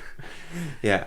But regarding that though, it's easy to be dismissive of things like hysteria and anorexia and psychosomatic pains and psychogenetic pains. And I think the sun flying weirdly in the sky. Well, that's harder to dismiss. That one's weird. Like, I think it was 2 suns they saw. Yeah. And there was like 500 independent witnesses in different areas, some of them without reason to be fabricated. Mass hysteria. But like they weren't in the same spot even. It was like mass hysteria. It was and a gas leak. Or like a spaceship, who knows? Or something or other. A spaceship would actually make a decent amount of sense. Or a weather balloon. Yeah. In the 1500s or whenever possible. It could be that Chinese guy who was attached to the chair covered in fireworks. Yeah, it could have been a missile from China just flying over. And they're like, what on earth is that? Because they never know where he ended up. Yeah. And that was like in the 15 or 14 or 1200. I can't remember when they did that. I don't think it would have made it nearly that far, but something along that line. Yeah. Maybe he got picked up by a hurricane as well. Yeah. Munitions test. Someone was shooting fireworks. Yeah, all sorts of stuff. I don't remember when the miracle of the sun. Cosmic radiation. Yeah, it could have been solar. It could have been... a death laser could have fired through the sky and just missed them all. But it could have also been Aurora Borealis. Yeah. Just in the day. Yeah. There's all sorts of possibilities. But I think what's dissociative identity disorder. You have multiple people in your head. Or you say you're gender neutral or you're agender or you're bigender, whatever they're called. I think that people know themselves more than anyone else. It's like, who are you to say there's not like 3 different personalities in that person's head, right? Like, what do you know, really? Like, I think that, weirdly, I think people are always or almost always correct when they self-diagnose. Like, there's dwarves living in my skull. It's like, okay, well, you know better than me, right? So what does this mean? It's like, what does dwarves living in your skull mean? But I think the solution to that problem, you gotta drill a hole in my skull to get the dwarves out. It's like, okay, now that is where the other person comes in, I think. Yeah. Like, I feel like I shouldn't have an arm, right? It's like, okay, who am I to say otherwise? If you feel like you shouldn't have an arm, you feel like you shouldn't have an arm. I think, I don't know how to express this properly, but I think that there is, whenever someone says, I have Asperger's, I immediately think, well, duh. And it's because only people with Asperger's go around telling everyone that they have Asperger's. It's like a veganism or being a cyclist. Yeah, except it's also Or a tautological. helicopter pilot. Yeah, but it's also like tautological. Because, of course, only someone with Asperger's would say they have Asperger's, because only people with Asperger's do have Asperger's. But they are also like vegans a lot of the time, where they just bring it up at inappropriate times, like all the time. But, of course, for the person with Asperger's, it's like, look, social interaction's really hard for me. I'd appreciate it if you took whatever thing I say with a grain of salt and were easy on me. And so you want to lead every conversation with that because you're like, look, I'm doing my best here, but I'm sorry if I'm like, it makes sense that they say it, right? Yeah. But I'll even read bios on like authors and I'm like, I have Asperger's, and it's like, yeah, I know, because you said it. But and this is nothing. I've never had a bad experience with someone with Asperger's, actually. Tend to be people. but no. And I think Asperger's is really underused as well. Like, it's everyone's like self-diagnosis as autistic, but it's like, no, autism's pretty nasty, and Asperger's is actually probably more accurate a lot of the time, because Asperger's is basically meant to be autism light. Well, didn't they? I thought they basically tried to get rid of Asperger's as a medical term, or it's just not used anymore. Maybe, I don't know, but yeah, maybe they did. Because like that's one of the problems is like I've been told by people like, oh, I'm autistic. Yeah. Or people like, oh, you have some autistic tendencies. And one of my things about it's like, oh, you might have autism. It's like, one, I was actually tested for that. I don't. I mean, if you're tested for it, then at that point, are you basically just like the fact that you went for a test? I mean, yeah, no, the test showed I had dyslexia. Right, yeah. The test had different conclusions. Well, that's the thing, right? Like, if you suck at social skills, maybe you're autistic, maybe you have trauma, maybe, yeah. Or maybe you just suck at social skills. Maybe you're tired. Yeah. I've noticed a lot of autism symptoms, not like what I like to call real autism. Not that I can't control my bowels, so I'm in constant pain and I'm screaming all the time. Yeah. Like, that's an autistic symptom. And that's not when, oh, I have autism. That's not what people are talking about most of the time. But when people like, oh, I like trains, I have autism, I don't understand social cues, that's often a sign of being tired, right? Like, you hyperfixate, you're bad at recognizing social cues, you get upset by things that don't make sense. That's also a sign of being in pain. That's also a sign, that's a sign of something is at its end, basically. Well, so for me, on that diagnosis, though, where it's like, oh, I have autism or whatever, I feel like, I don't know the level of this, but that sort of saying you have something or identifying that that's a condition you have, it should be a condition if it's drastically impacting your life. That's literally how definitions work. Exactly, and so it's like, I will tell people, like, because what you said with the person with Asperger's, or it's like, I'm Asperger's, I have this thing. It's like someone's like talked about my writing. It's like, I have dyslexia. My writing's going bad. It's like, oh yeah, I have dyslexia too. It's like everyone has a little dyslexia. It's like, no, I didn't learn how to read until I was 11. Yeah, I still can barely write. Yeah. And you have a speech impediment, a very slight one. It used to be much larger, like to the point where I was the only person that could understand you. I still have the speech impediment. It's just I work on it a lot. But you couldn't, like, nobody could understand you. Yeah. Except for me, basically. And that's part of dyslexia, is that speech impediment. Yeah. It's one of the hallmarks of it. You couldn't count. Yeah. Like, you had troubles counting from 1 to 10. Yeah. And yet you were good at math. It's kind of a weird mix. Yeah, I don't know what these two numbers are, but if you multiply them together, you get 23. What I'm getting at with that... One of them was a fraction. No, it could be 1 and 23. Well, but yeah, okay, fine. But then you knew what the numbers were. But when Sorry, I just feel all smug and clever. Well, that's you being good at math. See, I'm not quick at math. I'm slow at math. What I'm getting at with that is, all right, so is this a person who's going to be like rocking back and forth or is in the constipated pain? Yeah. Or is it... They're unable to control their tongue to the point where they can't speak, which is a sign of autism and dyslexia, which, yeah. Yeah. Or is it just... They get hyperfixated on things. They don't know when to stop. They don't have proper boundaries. And Yeah. yeah. Or even, yeah, you have autistic tendencies, but it doesn't really impact you, so you're just saying you're autistic to excuse and feel special. And another one is ADHD. A lot of people go, "Oh, I'm ADD, I'm ADD," and they'll even say like, "One of the AD." This is something I do. There's hyper attention deficit disorder, and there's attention deficit disorder, and a lot of people who say they have hyper attention deficit disorder or ADHD, attention hyper whatever, Yeah. have the lower form because there are people who have like the I want things to be lined up to a certain extent. That's OCD. Okay, but like the even on those levels, like there is different levels where it's this person, if they're in that room, they have to do that, or they're ADHD, they have to do that. That is... Well, ADHD is more like you can't focus on things, and if someone says, "Okay, I want to meet with you at 3 a.m. At 3 p.m. tomorrow," you just sit there for the next 24 hours because you can't do anything until you've had that meeting.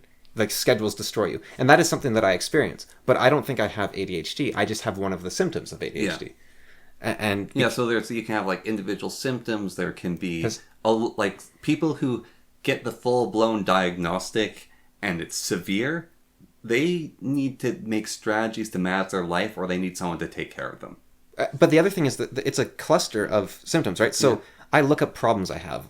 Often come to Reddit, and Reddit says, "Oh yeah, this is ADHD. This is ADHD." There's 3 or 4 of them. It's like different symptoms. They all say ADHD. You look at the definition of ADHD, and I barely fit a quarter of the things, right? Yeah. Like ADHD is a much harder to fit in category than just you have troubles focusing on things, and then you also hyper-focus on things because it's not about it's attention disorder, right? So it's not that you can't focus; it's that you have no control over what you're focusing on. So you'll laser focus on something for 20 hours, and then you'll... There's that video of the guy, he's shown a math video, I think, or like a video about history. Then he showed a video on Star Wars. And so in the history video, he's like swiveling in his chair, he's like really bored, he's just like bouncing about. And then when the Star Wars comes on, he barely moves and he's staring at the video. You know those like YouTube documentary videos where they have an intro where they show themselves staring out in the rain and they're like, "From the age of 20, I was interested in Star Wars. And I remember when I first went to a movie of Star Wars, I went with my friend's older brother, who he took me out. He didn't... You need a more draw in your sentence to be one of those documentaries. Well, it's not a good voice. It's just a boring voice they affect most of the time. But those videos, I hate watching. They're in the same vein as the TEDx talks and the TED Talks. They have no... It's what is it about them? I'm not talking to the person. I'm not even... It's not even a script. It's like a script that's full of itself. I don't know what it is exactly. I watched a great one though. It was why Squidward is the greatest villain in all of animation and video. And the guy just relentlessly mocked those kind of documentaries for like 20 minutes just by doing this Squidward thing. But it's not the scripting that bothers me. It's something else. It's because there's great scripted videos out there, but it's there's a lot of fluff and filler that doesn't need to be there. I think that's part of it. It doesn't get straight to the point. And also there's a lot of like Super Eye Patch Wolf. He does a lot of videos where he's like, "This is the most terrifying manga I have ever read because in this one scene, it doesn't seem like it's much. This woman, she just looks away at the sunset and you think, oh, that's nothing, but you read the whole manga and it gives you chills." And it's like you're really overselling it. Like it's not that deep. It's, you can... I do wonder if people experience things more intensely or if a lot of people do overhype as well. I think it's a mix of the two. Yeah, some people just have more response to things for sure. Yeah. And if you're in the right state, I'm sure you enjoy the video essay type format more. Yeah. But the constant pausing on the... I mean, I do that as well, but I'm not doing it on purpose, so take it. But, Well, no, see, the constant pausing thing, there's a tool, which is you go into your software editor and you go truncate silences. so in my game design video that... right, that's what I wanted to talk about as well. But yeah, in my game design video that I finally finished editing after like 200 hours of editing. I don't think I've ever spent that much time editing a video.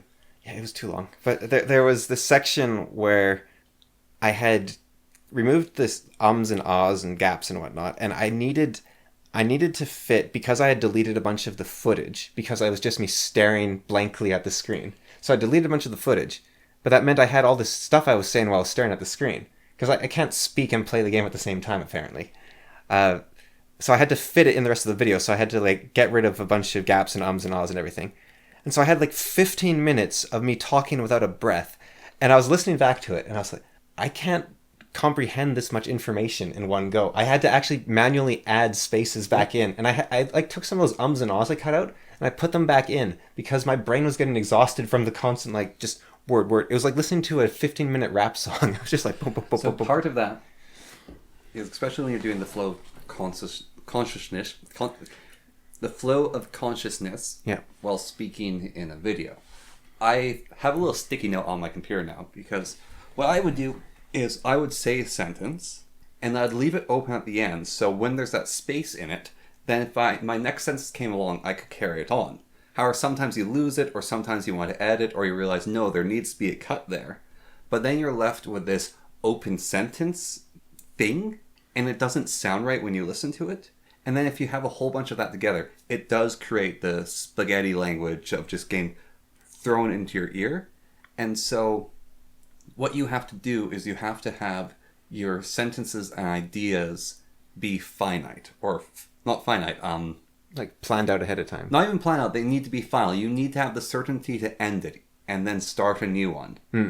And so probably what part of those YouTube documentarian people do is they make every single couple phrases finite, but then they're falling into the trap on the other end. You need to have a balance of some sentences do need to be longer, some need to be shorter. Sometimes ideas can continue further than they should. And so you have to look at where you are on that, so to say, spectrum of thing, and then you have to draw it back, but not overdraw it back. Because I really like Matthew Matosis and Never Knows Best's game analysis videos. And those are like 2-hour-long video essays, basically.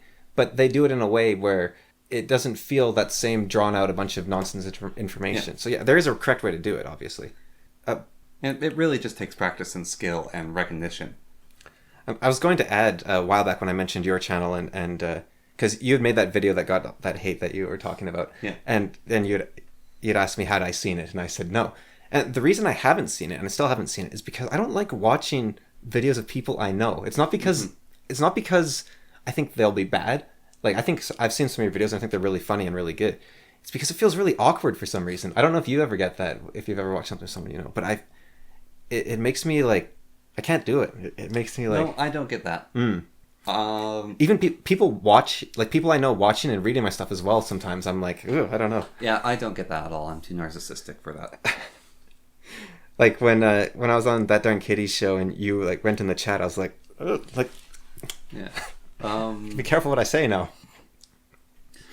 Yeah, watching people stuff things. My brother, he's the most annoying guy. He's always vomiting everywhere. And there he's in the chat. Hey, how's it going?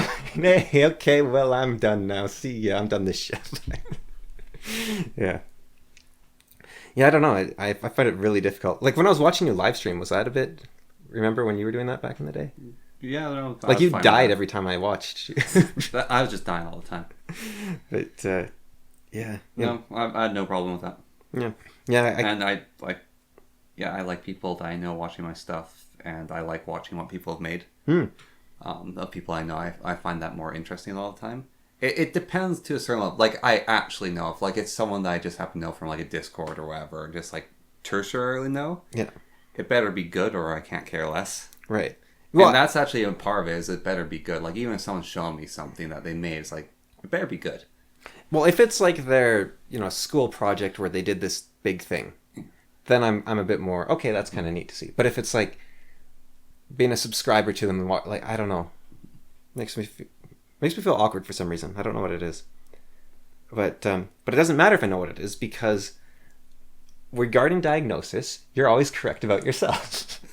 Nailed it. So Besides, if I enjoy showing them to you as well because I get to actually watch someone laugh, and so I get to have the experience of yeah, someone watching my video. Because that is one of the things.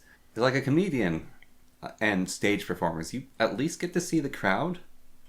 well, like I wouldn't mind being a comedian and watching the crowd, but I wouldn't like it if people I knew came and watched me. I wouldn't like that part. I would like freeze up and I wouldn't want to talk. I wouldn't want to do anything. No, that's when you start calling them out. That's when you like, if you're a comedian and you have material about your family or people you know, that's when you bring it up. No, it's not even about the family. It's like I don't want you knowing anything about me. I don't. Or, it's not. It's maybe is that what it is? I don't know. Something about it makes me, and I don't like. It's like this is my thing. I don't want people I know in my thing. yeah, that's probably part of it. Yeah. I think that's a little bit of narcissism. Why is that?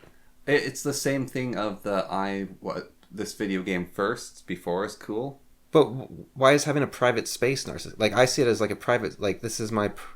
Well, it's narcissistic if your private space is publicly releasing something, because you're trying to. Well, what if you want to be like a dancer or whatever, a YouTuber, whatever it might be, right? Yeah. But everyone in your life judges you and they expect you to behave in a certain way and you don't want to behave in that certain way. And then they come in and they try to reinforce those boundaries on you. Like, or not those boundaries, but those entrapments, those cages. Like, you're not the kind of person that does this. I can't believe you said that. What, like, you don't do this or that. And like you're trying to be free from, there's this phenomenon of reversion where people, you're different with your friends than you are with your family. Yeah. And when your family or friends come back in, you find yourself like if you're among strangers, you can be different than you are with your friends and family, especially if they're friends you haven't seen in a while or from your past. And you come back and you start acting like a child again, or like a teenager again, or you find yourself forced back into the world that you hated and broke free of. But now you have this sort of psychological expectation brought upon you, and so you can't be free.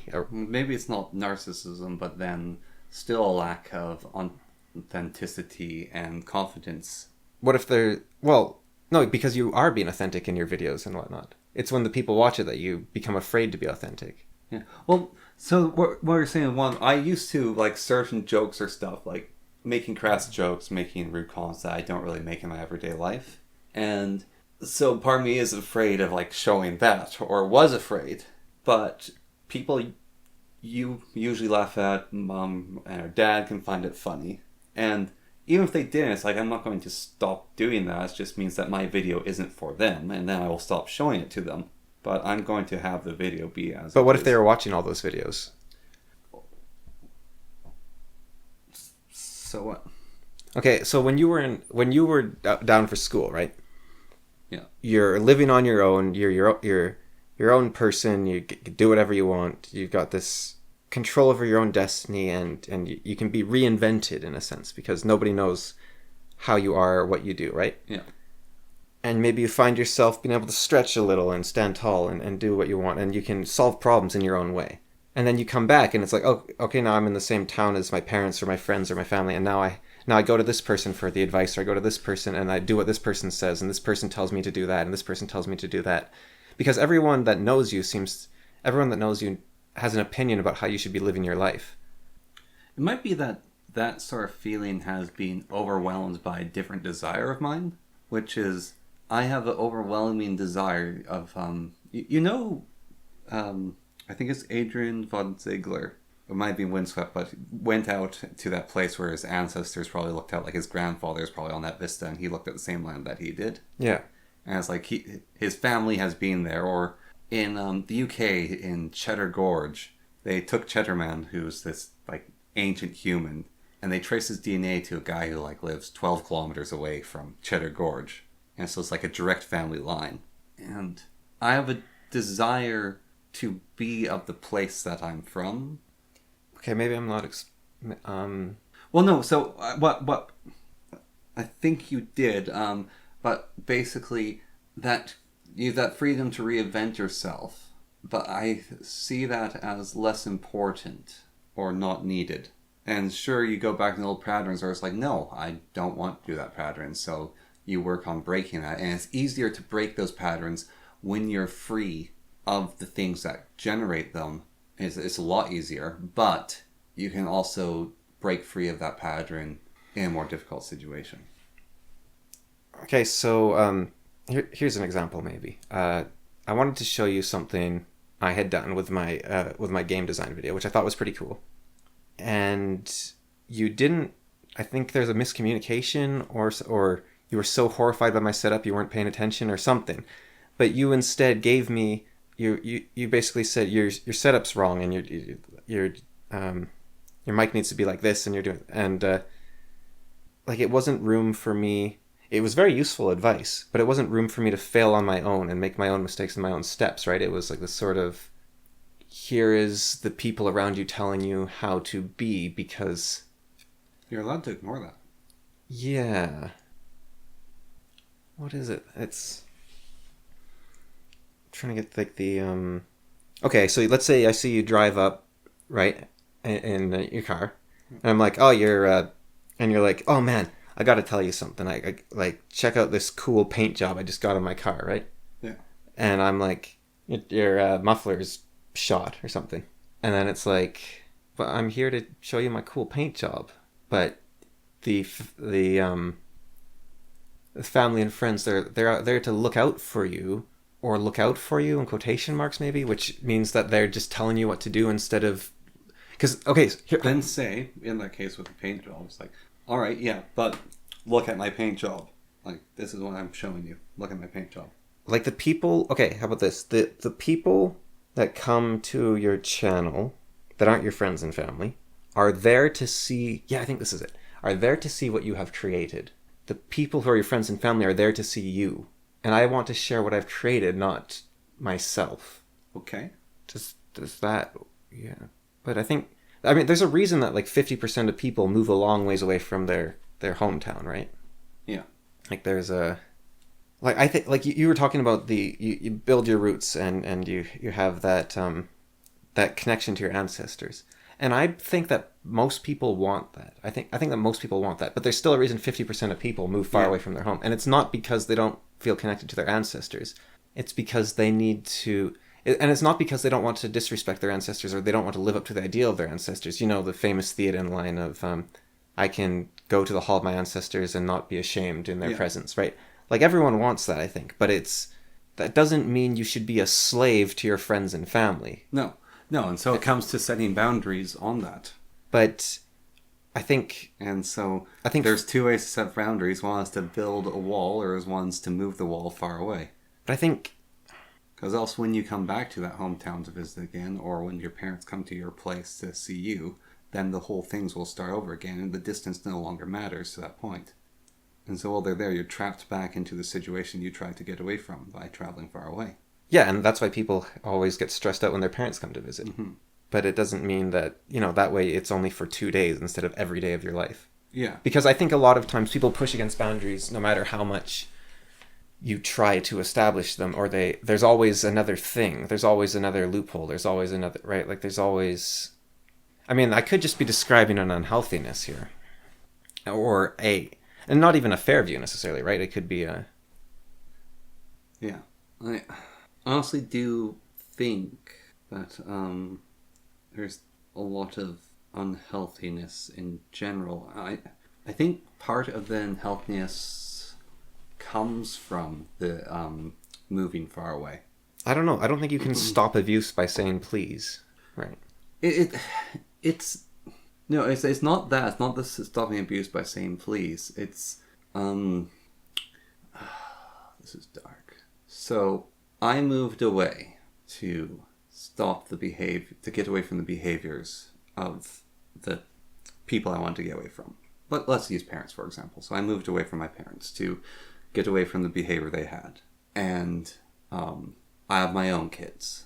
Now these kids are moving away to get away from me. Yeah. And I know that they have the option to move away. And because they have the option to flee me, then I will act as if they will flee instead of... And what would that mean? like surely if you're acting as if they'll flee, that means you treat them well so that they like the whole point of the free market is that your customers can stop doing business to you at any point, which means you want to make the best possible product, so you're the person they go to, right? Like You have the expectation they'll flee because you're messed up. Because you yourself fleed, and that's what people do. no, you fled because you didn't like your situation, and you'll do your best to make it so they like their situation. And if they flee you, then good. I'm happy if they are living like they're my kids, right? Mm-hmm. If by leaving they have a better life, I'm happy for them. Okay, here's a question.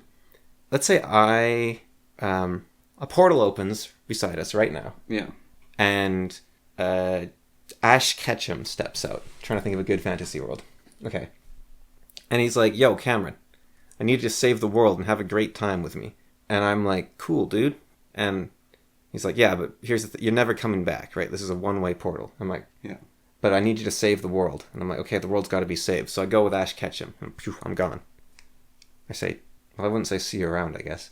I say, ciao. I say, take care. I don't know. Maybe you see this in a video. It's not right now. You see it in a video recording later, that Ash Ketchum. Yeah. I was able to write you a video note, so you could see what happened. All right, so I go off with Ash Ketchum. And so I'm going to be having this amazing time in Pokemon World. And I'm going to save the world, and it's going to be great. But you'll never see me again. It's like, are you happy about that circumstance? No. I'm not happy about that, but I won't hold it against you. And I can be happy for you. I can be sad for myself. See, to me, I would be happy if you went in that portal. I'd be happy for you. And I would think, and I could be wrong here, so I hope this isn't taken poorly. Well, probably, I don't. No, okay, how about this? I would be happy for you if you went in the portal, right? Yeah. Because it's like, okay, I know you're living your best life. Like, that was sort of the part of the agreement, right? You're living your best life in there. It's like, yeah, he's living his best life. Awesome. That's what I want for you. And to me, it seems like controlling to be concerned about yourself in regards to someone else's happiness. Well, I wouldn't resent, but I'd still be sad. And maybe you're just working on a more honest level of or a further level of seeing ahead of be like.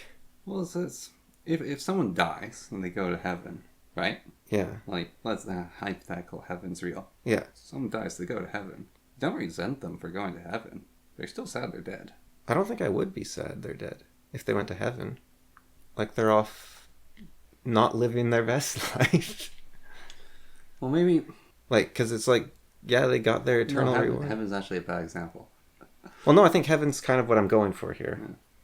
But, there's two layers to it. Why I'm saying that heaven's a bad example, right? Because, maybe it is a level of selfishness, but you don't get to see them again until you get to heaven. Or maybe you don't see them again when they're in heaven. Okay, what's special about seeing them? Like, are they your form of entertainment, or are they? Maybe I'm going like French rationalism right now. But I'm going to recognize I'm biased right now because for the last 4 years, it's been a nonstop flood of people coming in and out of this house, and it's been driving me insane. And so I might just be sick of people, and if they all went to heaven, I'd be like, finally, I can be in silence. Because you could say, like you were saying, maybe it's selfish, but then on the other hand, you could also say, like, if you're only looking at people for what they can do for you in the moment, is that selfish? Because then you only care about their value to you as like a running partner and right? Like that could be considered selfish in its own right, maybe. Yeah. I think it's partly selfish. Like, I'd miss the connection that we'd have. I'd miss the conversation potentials. If there's like a new video game that I want someone to talk to, and I know that I can talk to them, and they're quite similar to me. Okay, so here's something. When two people are like sitting in a living room, and one's reading a book and one's doing something else, and the person reading the book finds a funny passage and they laugh and they're like, "Oh, look, this! I got to read this to you," right? I'm not sure I like that experience. Because I'm not the one reading the book. Or if I am the one reading the book, I even feel bad, like, doing that. Like, being the person that says, "Oh, I gotta show you this thing." I've been having this strange aversion with, it might be the nature of videos, but, like, YouTube videos where I think of, like, oh, there's this cool YouTube video, this crazy song or whatever, right? And I found that every time I share like one of those songs or one of those funny passages from a book or something, I have this feeling of revulsion of myself. I sort of like what am I doing here? Or like I don't this it's that feeling of inauthenticity that you get when you're doing what you shouldn't be doing. But the thing is, if I describe the event, like I'm like I read this crazy thing or I saw this video that was like so and so, right? Then I don't get that same feeling. But it's when I show it that I or when I quote it directly by reading it aloud that I get that feeling. Like for maybe it's different.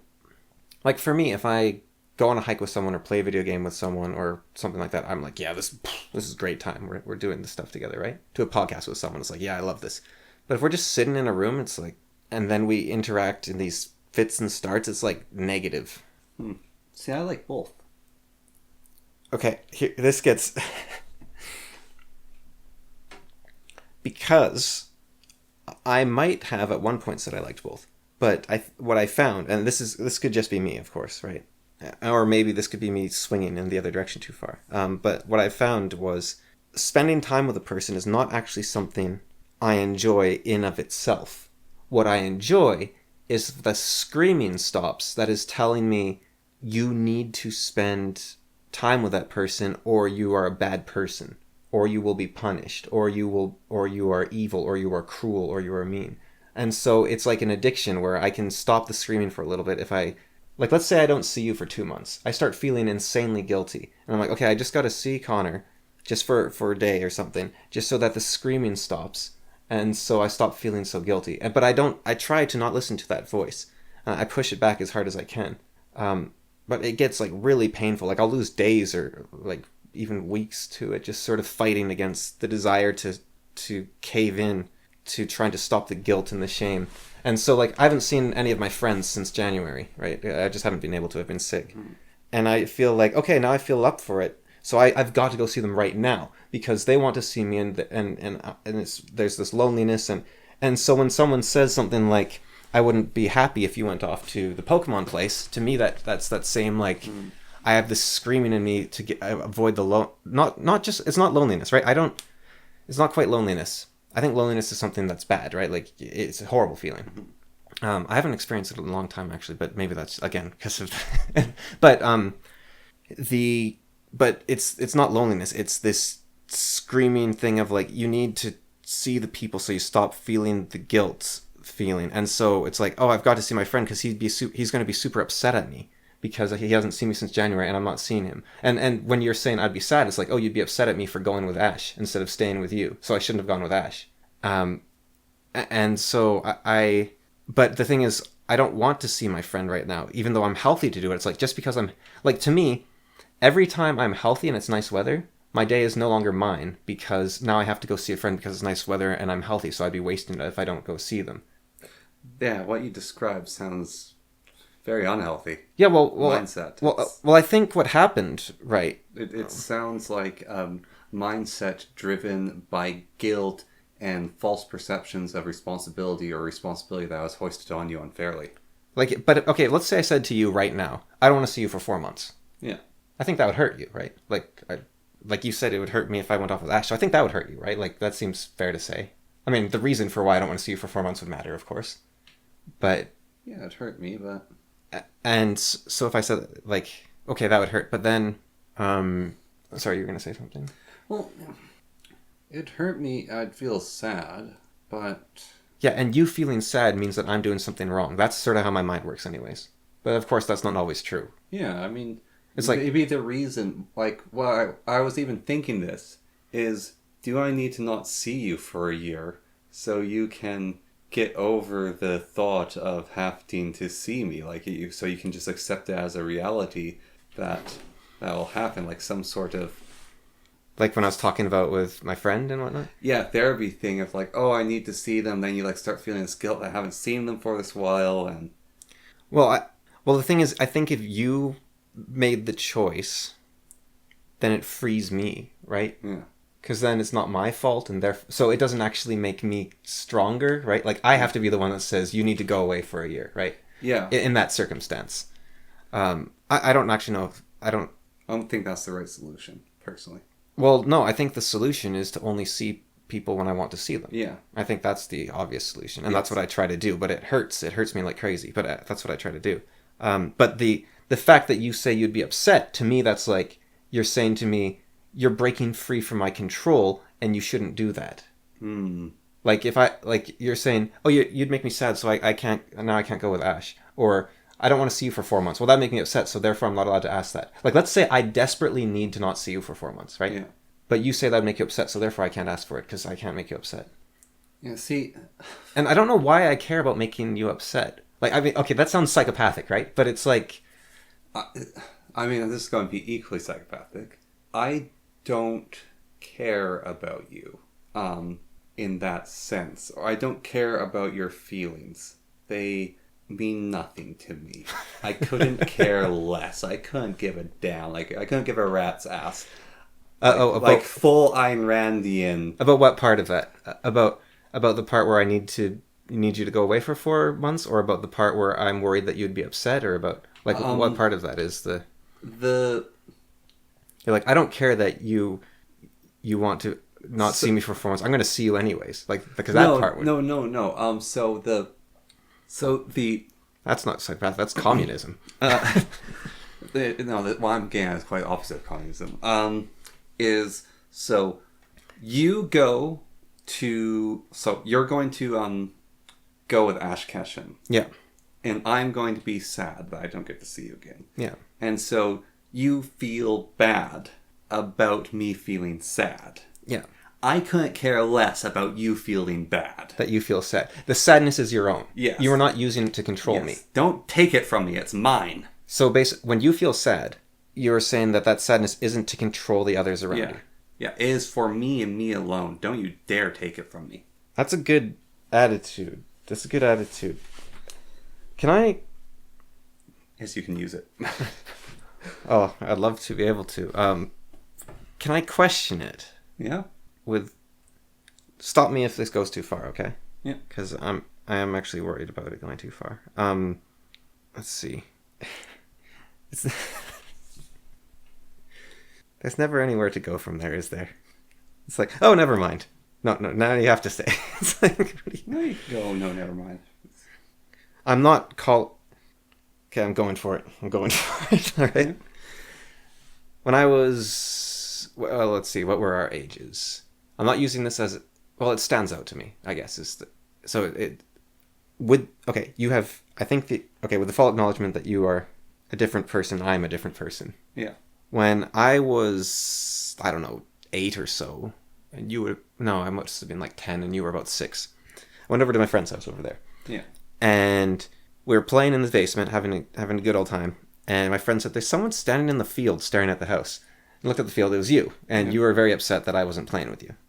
You're a little like 6 or 7-year-old, and you're upset, so you wandered over and were staring at the house and like crying, right? Yeah. And, okay. Another thing too, that I'm terrified of bears, and I thought there's a bear in between there and there, but yeah, that's just a funny memory I have from that. Yeah, but you had actually done something that you found was quite scary, was following me. And then you're even more afraid of the house or something, I guess.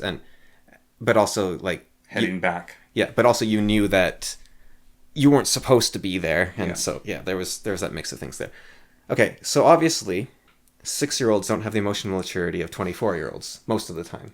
And 25-year-olds most of the time. And if 25-year-olds have the emotional maturity of 6-year-olds, something's wrong with one of them. Yeah. I mean, our cousin Levi, maybe it's a different story. When that guy was 5, he was probably more mature than a lot of 25-year-olds. The guy's creepy.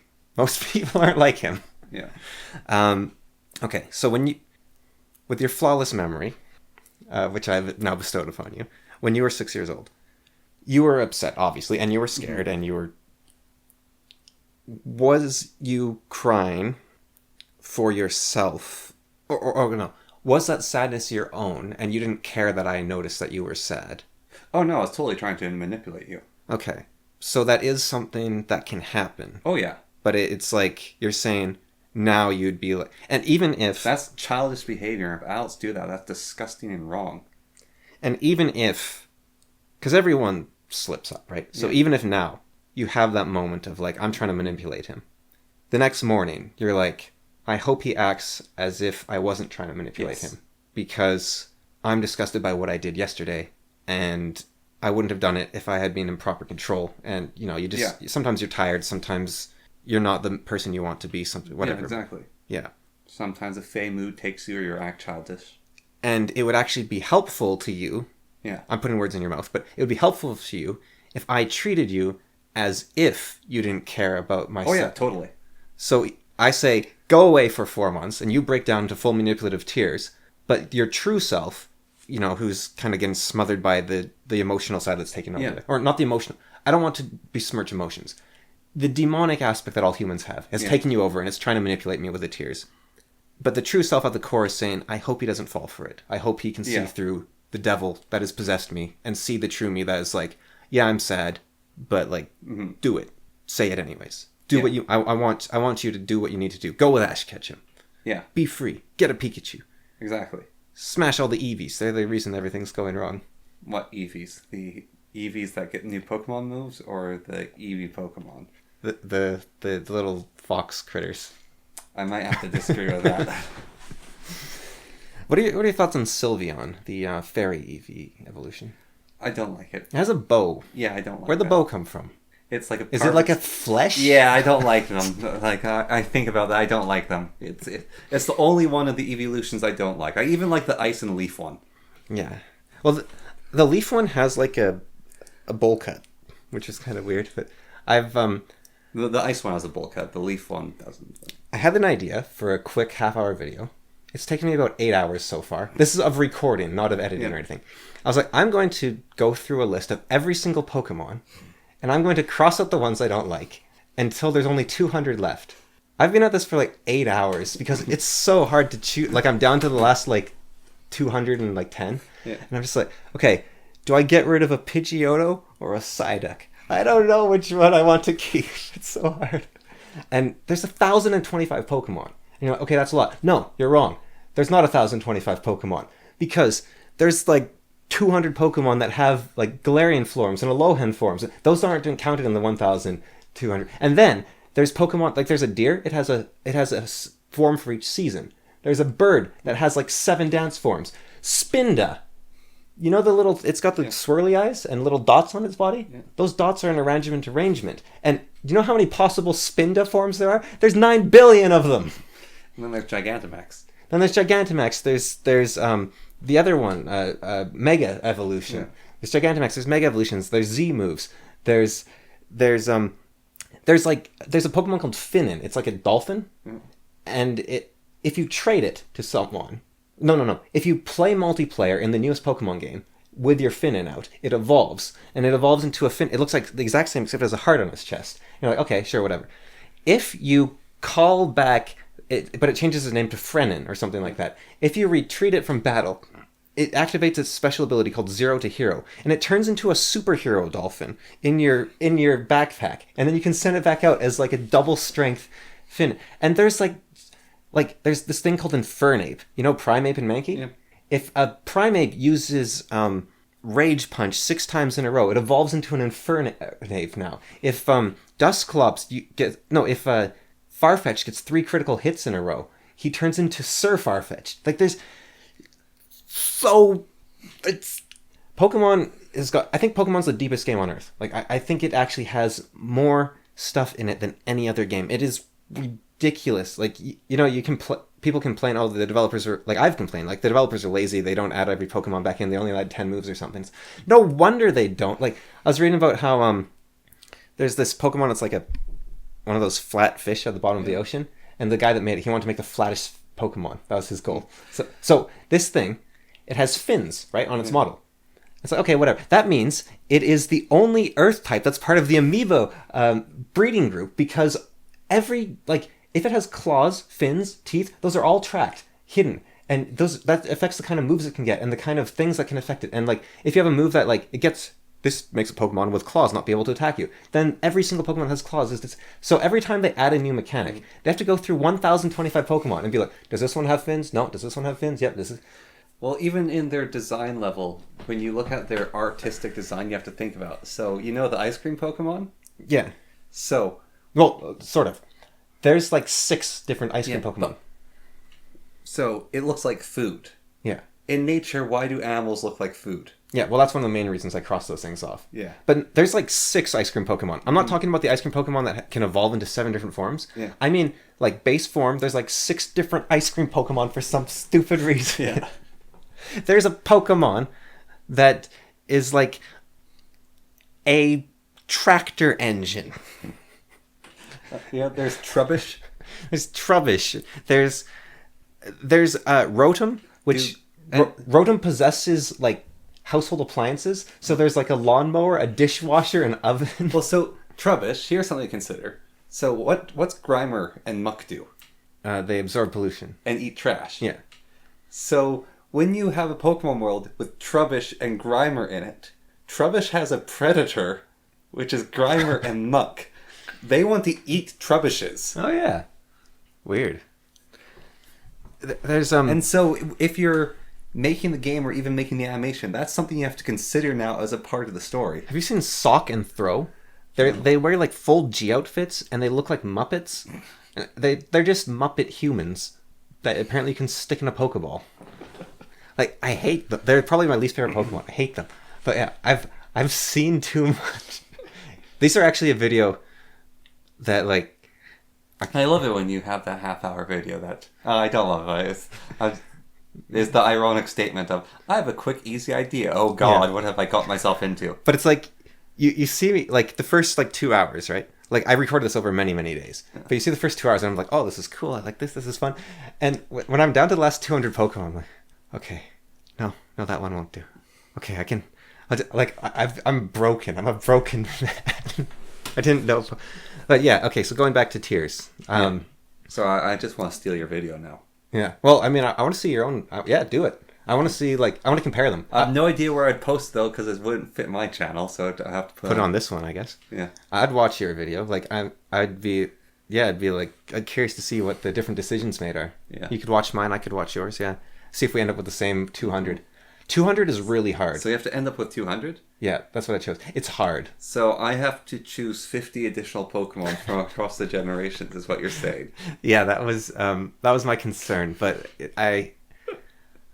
You went into it going, honestly, like, I want to look at each one and think about. Yeah, that's what I went into it doing. By the end, I'm like, okay. Why did I just choose the original 150 and add 50 on? Yeah, by the end, I was like, I actually came into this to say that I think 9th Gen actually added a lot of really cool Pokemon.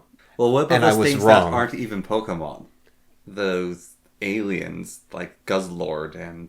Like the Ultramon, you mean? Like Yeah. the super muscular mosquito and stuff? Yeah, like they're not actually Pokemon. They They're are. from a parallel dimension. But they count on the list. Okay. Yeah, and I just got rid of them all. You don't like Guzzlord? Which one's that? Have you heard its noise? No. Which one? It's the one with the giant open mouth that looks like it's constantly screaming. Oh, like Exploud and whatnot? No, it's called Guzzlord. Okay. It's the sound that it makes in the anime is like, you know how, have you ever heard of Gigas in the anime? Yeah. So imagine that in sort of like the unexpected noise level, except it's a scream of primal anguish. Mm. And it's epic. I like that. See, right there. Right, this is topical, right? Mm-hmm. When you were saying, have you heard it? Instantly, primal fear in my body of like, he's going to go and show me it and look it up, and then I'm going to have to watch the video of this thing making that sound.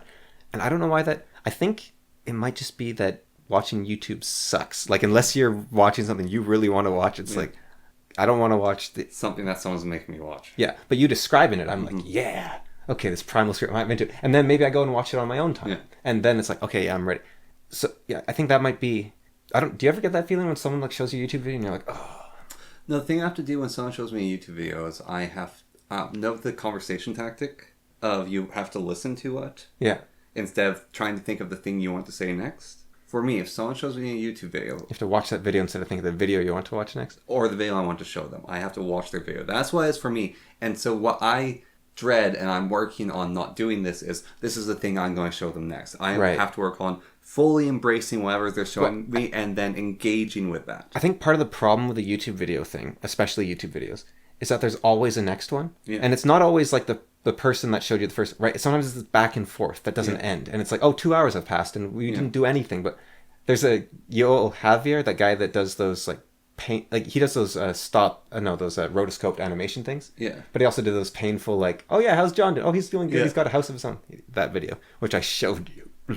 But he did a video where he's like, what it's like to show someone a YouTube video. He walks over to his friend. He has his phone, like, so they're both standing upright. Yeah. And he has his phone down around his knees. And he's like, hey, I want to show you something. It's like, what? Okay, I want to show you something. Like, okay, fine. Okay, it's the ad. Just wait. I'll just get the sound right. Okay, there's a second ad. All right. And then the second ad goes, and it's just like the opening cinematic of Lady Columbia, like that film studio. So that's playing. It's like, what is this? Is this just? Oh, shh. Wait, yeah, this is good. This is good. It's like, okay, but what are you? Shh. And then he's like, wait, is this just an entire movie? He's like, yeah, it's a good movie. And then it shows like 2 hours later. He's like, this is real. My neck's really starting to hurt. He's like, yeah, wasn't that good? He's like, I just, why did we do that? He's like, you want to see it again? Okay, fine. But yeah, I don't know, something about it. It invokes this. I didn't always do that to me. It's a trauma response, clearly, to something. It might literally be that I'll show you this, you show me this, I'll show you this, and that neither side actually watching the video that's shown. Even watching, like, your own video that you're showing someone, it's like, oh, I'll show you this video. Oh yeah, and there's this other video I want to show you. And there's this other video. It's like, we are going to watch this damn video, then we're going to turn off and have a 15-minute discussion about it. Yeah, and then we're going to go for a walk. We're not going to go do another video. No, we might have high tea. And I think that's part of... That might be watching other people's videos. No, I feel like I'm stalking, like I'm peering in through their window when they're naked. That's what it feels like watching other people's YouTube channels. Maybe that's why you like it. Is that what you're going to say? Yes. I was going to say that they used to peer in the window like they're naked. And that's when I could contain that. Yeah. I was like, ooh, stalking someone. Well, no, stalking people's addictive. It's very fun. Yeah. And I'm aware of that. And I'm like, I know a guy who does OSINT. Like, I don't know a guy. I know of a guy that does like operational securities, information technology, that sort of thing. And he was saying, yeah, I purposely do not like look for people unless it's for a security reason, because I really want to. And like, it's just, yeah, because I've played OSINT tools. I don't know if you've played with them, but there's websites you can go to. You just type in a username and it's like, here's all their previous usernames. Here's their known passwords and emails. And it's like, it's addictive and creepy. Yeah. The stuff you can do. But see, with going to that website, that one interests me because what I like doing, because I'm a weird stalker person, is I like figuring out without those tools. Well, these just give you like a starting place, right? Like you can do it without them, but these places compile a bunch of stuff, and you still need to do more stuff. But yeah, I don't even want to have like a starting place compile. I want to do it all on my own. I don't use tools to stalk people. I'm a hipster stalker. It's not even it's not the elitism of it. It's the enjoyment. Yeah. Like with Baldur's Gate 3, with Divinity 1, let's go to something that can't be spoiled. Okay. So with Divinity 1, when we play it together, we come with all these things, right? And we... Before you go on, yeah, I just want to say, like, awesome. Because you recognized the poison that is both of our brains, and you're like, Baldur's Gate 3, Divinity 1. And I'm like, I'm here for it. I just appreciate it. Thank you. So, Divinity 1, we go through Divinity 1. Yeah. We come up with all these strategies, and we beat the Frost King, and, like, we break the game. I'll try to do the same in the future. Yeah, so we do all this. All these different levels. And so someone could come along, right? Or there could be, like, a spiffing Brit.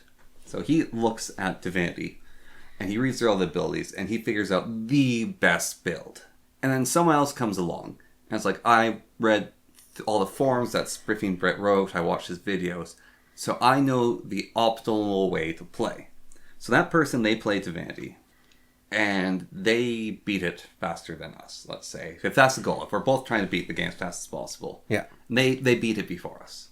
Or even like a Mario Kart speedrunner. So it's like, there's this skip here you do, there's this skip here you do. You have all this formal knowledge. And so this person's really, really good at speedrunning. What I view my skill I is good at is so we have this expert Mario Kart speedrunner because he's like looked up all these sites. He knows character with the optimal stats. So we're given Mario Kart 12. Yeah. And we're both thrown into it, me and that person. And we're both competing trying to get the best time. I like to think that I would probably beat that person. because you have a broader knowledge of the experience of the thing. I have an intuition of it and actual idea. Like, maybe technical level, even this person's better than me, and that's where their technical skill lies in.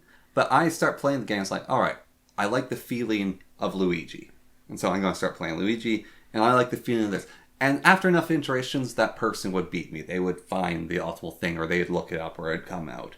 And on a technical skill level, like, they can do all the skips. They have the gumption to practice it 1,000,000 times. And so, even when it comes into a game like Divinity, I think I'm actually quite good at games like Divinity. However, there will be people who can play the game far better than me because they look up the optimal strategy. But it's my initial recognition of the things, and also just the trying to test the limits and break it. And I do that with a lot of turn-based games, and that's like a weird, like, when you compare yourself to other people, which I've been told you shouldn't do, but when I compare myself to my friends when it comes to video game playing skills, they have far better reaction times, and a lot of multiplayer games are based on reaction times. And then, if we're to play turn-based games or even like Europa Universalis, they're going to know all these stupid strategies that they read about on Reddit, or they're going to like know, oh, this is the optimal thing, or you need this item build, and you'll do all that. And I can keep up with them in those games. Sometimes I can be better than them. And I don't look up this stuff because that's not fun. It's not fun to you, yeah. Yeah, I want to discover this, and I want to play on the intuition of it. And so it's like, where was that coming from? Oh yeah, the stalking. Yeah. And so when it comes to the stalking, what I was saying is it's fun to assemble the puzzle from bare grounds without having all the extra tools. Have you seen the meme of it shows a picture of a woman who normally wears makeup wearing makeup, and she looks like a normal woman, and then it shows a picture of a woman who doesn't wear makeup not wearing makeup, and it looks like a normal woman. They look identical. Yeah. And then it shows a picture of the woman who doesn't normally wear makeup wearing makeup, and she looks like a goddess. And then the picture of the woman who normally wears makeup not wearing makeup, and she looks like Gollum. Yeah. So I think if you get the OSINT tools, then it doesn't... Now, it restricts your enjoyment in the moment, right? But your stalking capabilities do go up quite a bit. Yeah. So if you got some serious stalking to do, then... So you're saying I'm the girl who doesn't usually wear makeup? Yeah. Okay. Yeah. But sometimes a bit of makeup, like if you're going to a special event or you want to stalk the right person, then you go to... But I think... I do think a lot of speedrunners are actually quite... like the reason they are like speedrunners is because they loved the game so much that they... Yeah, and they're like the top. Like, they know everything about it, and because they played it a ton. Mm-hmm. But there are some people, like Point Crow. He's a speedrunner for Breath of the Wild. And he had never actually done the campaign after speedrunning for, like, thousands of hours. Yeah. Because he just was really interested in the speedrun, but not the story. Yeah. Because it's a really interesting speedrun for Breath of the Wild. And I imagine the Tears of the Kingdom is even more interesting. But, yeah, so regarding that weird feeling of, like... There's this song... It's from a game called Plonk. It's a game from the 90s, and you play as this animate. It's like this kids game where you're this animate pile of laundry, and you walk around. You can throw your clothes at creatures, and your body parts basically, and then you can go over and pick up your body parts. And the composer, his name's Tim Fillon, and he also did the music for the Pictionary game, which was for the NES, and based on the board game. Yeah. And he had like 4-bit and 2-bit music, and he had like 2 and 4-bit channels to play with, and he went crazy with them. Like he was doing stuff like I believe the kids call it he went hard. He went hard. He was like splicing sound waves back and forth so that he could have multiple instruments on the same line. He invented new instruments by just moving the sound waves up and down super fast. So it's like, oh yeah, there's a kick drum. It's like, no, there is no kick drum. He's just spiking it to make it sound like a kick drum. He made something sound like laughter by going like, wah, wah, wah, wah, wah, wah. It's ridiculous. It's amazing. It's like, one part of me is like, I want to show everyone this, right? Yeah. But another part of me is like, do I? Maybe it's enough. I think part of it is there's so much information. Like there's infinite amounts of information out there, right? And I'm seeing the stuff that is my favorite, right? And maybe it's enough for me to see it. Like, not everyone needs to see all my stable diffusion generated waifus, right? Like, these are my waifus. To you, they look all the same, but to me, they are each special and unique, right? Like, it could be something like that. Like, it's... On waifus. Okay. because this has been in my mind a long time. Two things. You can have waifus. Okay. Before, it used to be, no, you can't have waifus. Okay. But I've decided you can have waifus. All right. However, keep it to yourself. And there's two reasons to keep it to yourself. One, nobody cares. Yeah. Two, Nobody cares. no. You disgusting, filthy creature are taking one of my favorite video game female protagonists and calling her your waifu. There is nothing about you that would make her like you. In any situation, you scum. Yeah, she likes me. No, she doesn't like me either. I don't care about that. It's, how dare you project yourself onto this character. So there's this comic called Prequel, and I really like it. Yeah. And I have a huge amount of fan art as a part of a slideshow on my computer's background. Yeah. And it makes me look like a furry. I mean... So, anyways. When I'm looking at the fan art page, because it's attached to the website, what I hate... I actually pull up a furry chart on my Pokemon video. What I hate in this fan art, because I go through the fan art to find images I like from it, is when someone puts their OC into the art with this character, or even worse, they have their OC like romantically interacting with this character. I hate that fan art. Like, This pregnant Sonic stuff? it's almost like that. What's her face? The author of The Assassin's Apprentice. Oh, Robin Hobb. Where she said, like, fan art is like rape. Yeah. So, like, fan fiction? Yeah. Like, when I see fan art like that, where they have their OC and then the character's loving them, it's like I'm witnessing a rape. Yeah. Like, that's actually, even if it's like, oh, they're just holding hands, that is what it is to me. I think there's also a third point to your hatred of this, which is, some stuff, like, you're oversharing. Some stuff is for you and you alone. Like, you can have your little train set and your hobby. You can read whatever books you want, but people don't. I think a degree of mystery is necessary between people. A degree of, like, you are your own person. You don't need to. So this Plonk song, I really like. Maybe it's enough that I'm like, yeah, this is wild for me, right? And I don't need to go to every person and be like, check out this. Even though I think, oh, you'd probably like it, and you'd probably like it. It's like, yeah, but there's 1,000 things you'd like, and you're already watching them and listening to them, and maybe that, I think it's taken away from the moment somewhat. It's like, we are having our moment together, right? Yeah. But now, we're not having our moment together. Now we're being absorbed into the YouTube. No, I agreed with, when I was going to show you that picture of the car and you said, describe it to me. I agreed with you in that moment. Is because if I'd show you the picture, it would have actually taken away from that conversation we had. Yeah, I think that was kind of an experiment on my part, and I liked the result. Yeah, no, I did too. Yeah. I think it was a good response in the moment. It sort of hit me at the moment, and I was like, try it, sure. Yeah. Yeah. And maybe I could have said, this is an experiment, but, whatever. It worked either way, I guess. Yeah, and I was, and I really liked it. I was like, oh, yeah, this is cool. This is neat. You're telling me about this painting technique. And this. Yeah. Yeah. And I think part of it, you remember when we were playing Smash Bros. And we had this crazy moment where someone was thrown off the stage, and you were playing as the Ice Climbers, and Nana footstooled me, and I died. And we were like, that was the craziest thing we've ever seen. Like, I've never seen Nana deliberately go down and footstool someone. We're like, we're saving a replay of that. And then we went and rewatched the replay, and Nana hadn't footstooled me, and my recovery had just barely missed is what actually had happened. It had just looked like she'd footstooled me because the recovery was like a millimeter away from succeeding. And it was like, that was the truth, so maybe it's nice to see the truth. But on the other hand, we had a story before, and then we had a video of nothing. So, well, another one I think of a lot, which is this. There's a song from the Cyberpunk anime, and I really loved the song. I still really like it, but not as much.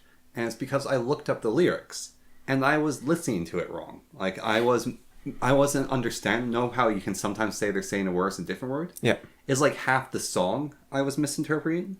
And the song was amazing in my misinterpretation. It was one of the deepest songs I'd ever heard. And at the moment, it was the song I needed to hear in my soul. Like those lyrics spoke to me on a level that basically almost no other song's lyrics had. Then I went and listened to read the lyrics of what was actually going on, and they weren't right. It's still good, but they weren't right, and the song's still fun, but it wasn't that. And I couldn't remember those lyrics anymore that spoke to my soul. And I lost that forever. And maybe over time I will have listening to the song enough, I will have actually heard the lyrics and the the initial thing would have faded, but there's still that there that I wish the song was a song I misheard. No, I don't think this is just like, because it sounds like we're talking about a beautiful lie, but I think it's more than that. I really do. I think, so here's an example of... Well, that song was like, it wasn't a lie, that song. I was hearing those lyrics in my head, and it wasn't correct. But it's a painting, right? So you have a painting you're looking at, well, this is an amazing painting. And then the artist walks over like, oops, and he turns it 90 degrees. Yeah. It's more like that. Yeah. Yeah, everything was there. It was just interpreted differently. And then whenever you look at this painting, you sort of like turn yourself on angle, but now you can't unsee it the way the artist has turned it. So I think here's the difference with why I don't like sharing the YouTube video, maybe. So I was thinking about two examples. So there's some songs I really liked. And I went to, this was like years ago, but I was like at my friend's place, and I was like, here's some songs that never do this, ever. Yeah. I was like, here's some songs I really like. They really mean a lot to me. I want to share them with you. Never do this. Yeah. The best possible result is that they'll go, oh yeah, that's pretty good. And then you'll feel devastated because this is like the most meaningful... You're baring your soul to them. Yeah. And that is the best result. Mm. The most common result is they're bored or they skip through, or how long is that left? And then it gets worse from there. So never do this. But anyways, so I showed him these songs and he's like, oh yeah, those are pretty good. But, you know, it's just sort of... Here, let me show you this song next. No, he didn't do that. It was just like, but you know, we're sitting there for like 9 minutes just like listening to 3 songs. It's like, that's a long time. And we're just sitting there. And, but then when he has music that he really wants to show, because he likes sharing his own music, he doesn't do that. What happens is you're playing ping pong, let's say. Yeah. It's like, I'll chuck some music on in the background. Yeah. Or you're on a road trip. Yeah. And it's like, let me plug in my phone. Yeah. That's how you do it. So if you really want to like share a YouTube video, you wait until you're on a car trip. And then when the guy's driving, you get out your projector and you just like right on the windshield. wait, this part's really good. Stop crashing for just a second. Yeah, that was pretty funny. I liked it when the dog did that. Yeah.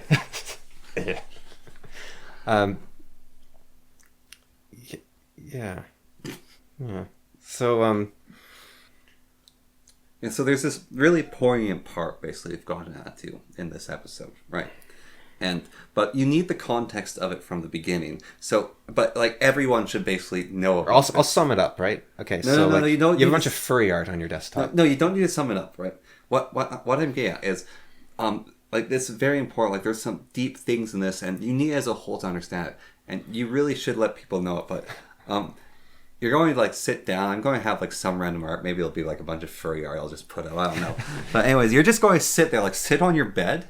And it's sort of like the uncomfortable bed to sit on. It's not completely made. And you don't want to get comfortable on their bed because it's your friend's bed. And it's kind of awkward when someone else sits on your bed and they're just your friend. So you're going to hold your phone at kind of an awkward angle. You're just going to sit there and listen for the like 24... For the 2 hours and 40 minutes of the it'll be compressed down, so it's going to be about 2 hours and 20 minutes. Yeah. And you just sit there listening to this. Yeah. But you're not allowed to look away from the still image. Also, because I'm a goober, I'm probably... This is getting really meta. I'm probably actually going to bury the lead and take the video game discussion and move it so that we then have the poignant, deep conversation first, and then we have the meaningless conversation that people will click off on the video at that point about video games and the random talking. Or I might not. I don't know what I'm going to do, but that's a high likelihood that may happen. Yeah, I think... Yeah, because sometimes they need to lead into each other, but this kind of, like, we basically stopped talking at a point in the recording. You won't get this, but we just stopped talking, and then we just started having a completely new conversation. Like, it could honestly be split into 2 podcasts, how maybe we will, yeah. But to ruin your editing, so let's go back to... Yeah, see, if you do the let's go back to... That we're going to have a void in context. Well, then what you just do is you delete the let's go back to part. You're just like, nope. You'll never know. Well, no, you can do the let's go back to, but then I'll just delete the let's go back to and I'll just attach the on. However, if we're then trying to tie the 2 different parts together, that's when I have to get fancy with the editing. I've only done that once. And that was like lying when I did that one time. But it needed to happen. Otherwise, you would have appeared like you were more of a Nazi than you were. Yeah, we don't want them to think I'm like at 10 mega Hitlers. It's like 3. Yeah. On a bad day, or a good day, depending on how you look at it. It actually wasn't even that. It was to make me look less bad. when I did the deceptive editing. It was quite literally to make me look less bad. You know, I'm really annoyed right now because I was really excited about today because I really wanted to talk about Hitler. And I completely forgot until just now. Well, we got time. Okay, we'll just bury it at the end, right? Okay, let me grab my Kindle quickly. Okay, so Hitler, it turns out, weirdly, was really in favor of minorities fighting back and resisting the corruption of the government. Okay. And I didn't know that about him. There's. Oh, this is going to sound bad. So in full acknowledgement that this is going to sound bad. Oh, I can't even. Here's the problem. This statement, I can't even what's that called? Like prepare you for, or like couch it. Right. Like couch it so it's less of an impact. Right. So, we are told conspiracy theories are bad or wrong. And the little YouTube thing like conspiracy theory or climate change or COVID, like that thing that appears down there, or on, like with Joe Rogan, this would appear on Spotify, on his podcast. Whenever I saw that disclaimer, it's like, oh, this is going to be a good podcast. And I would seek those ones out. Yeah. So that little disclaimer makes me go, oh, so they're saying the truth, are they? And even that thing like this attack on it's like, oh, there's these vile conspiracy theorists, because part of it is saying it's a conspiracy theory or this person's a conspiracy theory when they aren't. Part of it is the Alex Jones effect of, yes, they made the frogs biologically change sex, and he's a bit of a crackpot, but he's a right crackpot some of the time. So there's part of there. Part of it is me liking to believe things like the Bigfoot, and like there's a lot of evidence supporting this. So all that is to say that there's all this thing that has made me like that. So there are Holocaust denial of the... So Zionists came up with the conspiracy of the Holocaust to basically give themselves a better position of, oh, do you want another Holocaust? And then they had the ultimate scapegoat of Hitler. So World War II did happen, and there was a massive conflict. But maybe he was a man trying to make the best of a bad situation.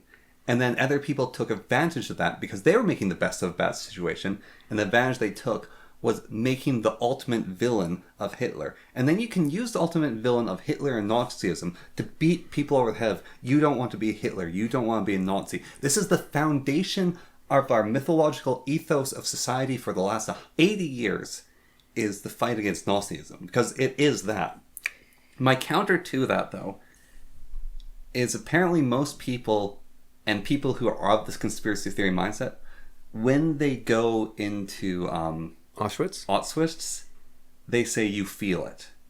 Well, it's actually something that... And I want to visit Auschwitz so I can see that and feel that, to know the truth of that matter. Like, that's my reason to visit there, and why leaving it in the state it's in, like if it's truly left in the state what that was in, I think it's very important for someone like me to go there and visit it, so I can make my mind up better. Well, I think if you read Mein Kampf, like, you will believe it's possible already. Like, there's a lot of... This is what really concerns me, actually, is there's a lot of stuff that humanizes Hitler in Mein Kampf, right? Yeah. Like, that is completely ignored or translated out or ignored from history, right? Like, he was a compassionate guy, he was a smart guy, he's a caring guy, he struggled a lot, he thought about a lot of these things. But there's no denying that his ideas could lead where they led. There's, like, he... So when I talk about how he was for minorities, so like the government uses the instruments of power in its hands for... If a government uses the instruments of power in its hands for the purposes of leading a people to ruin, then rebellion is not only the right, but also the duty of every individual citizen. That sounds like a Founding Father statement. But then, he says... So you say, okay, but then every time a minority rises up against the government, they're justified, right? Yeah. And so he has a second statement, because he thought of that. He was a smart guy. The question of whether and when such a situation exists cannot be answered by theoretical dissertations, but only by the exercise of force, and it is success that decides the issue. That's very Chinese. Yeah. If you win, you're right. Yeah. If you lose, you're wrong. And that is kind of the case, in some cases. So he could say, yeah, the Jews, it was their duty to fight back against me, but they lost, so they were wrong. Yeah. Like it's not incompatible. And The Germans, it was their duty to fight back against the Habsburgs. yeah. And they won, so they were correct. But then they lost to the Russians, so the Russians were correct. And I believe there was even some talk of that, like the Russians were actually the people was part of it. But what really concerns me is there's been some translations of Hitler put on YouTube. Like actors have redone his speeches in English, and there's been also AI now that has translated the speeches into English. And if you read the comments on these videos, there's so many comments of people saying he doesn't sound like some insane madman just shouting nonsense words because they don't speak German. He's actually making really good points. And there's people saying Hitler wasn't a madman; he was trying to warn us.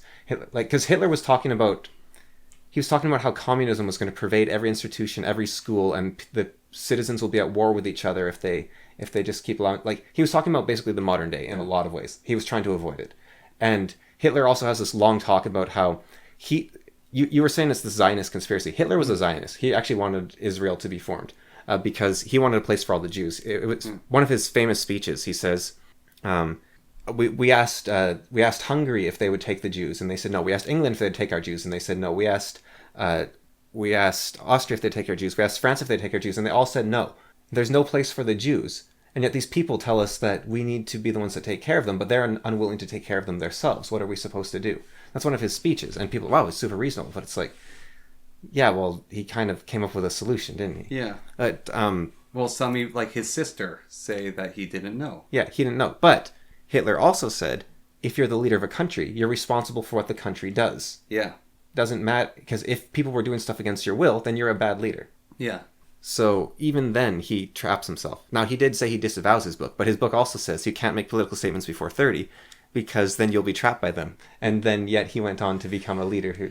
Yeah, so anyways, what I was getting at is my get out of jail free, so to say, card requires me to travel a journey in Auschwitz. Yeah. But I think travel's overrated personally. like you do see stuff, but... I think seeing stuff, it can be important, but... Look, if I can't lick it, it's not real. I don't know if you want to lick Xylon V and or whatever that stuff. It's not real if I can't lick it. Turn the chamber on. Now give me your face. I need to confirm you're real. But I think what worries me is Hitler was derided as such a madman, right? And like, oh, he's just saying crazy stuff. And then people hear what he's saying, and he doesn't sound crazy, and he sounds smart. And instead of going, okay, here's this crazy smart man, why is he wrong? They instead go, he's right.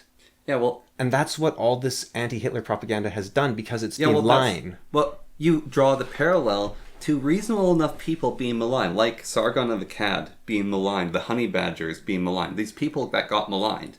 That the maligning that happened to them was very similar to what has happened with Hitler, because it's the same tactic. Yeah, you ignore all the good, you only show the bad. But it's not even that. Part of it is... people said, we need to show this person's evil. Because let's say this person truly believes that Sargon of Akkad's evil. Yeah. And they desperately need to show he's evil. So treat him like Hitler. But even, I think it was wrong what they did to Hitler, as weird as it is. Because it makes people that learn the truth less worried about Hitler. Yeah, whereas I think the truth of Hitler is actually scarier. Because so that's that. This is the extra layer. So there's that there, but ignoring that, just for the moment, we'll come back to it, is that maligning there of one of these people. I'll continue to use Carl Benjamin, sorry, I had for it. So that there. So it's the same thing. And you watch him, and it's like, he's actually not what they say he is.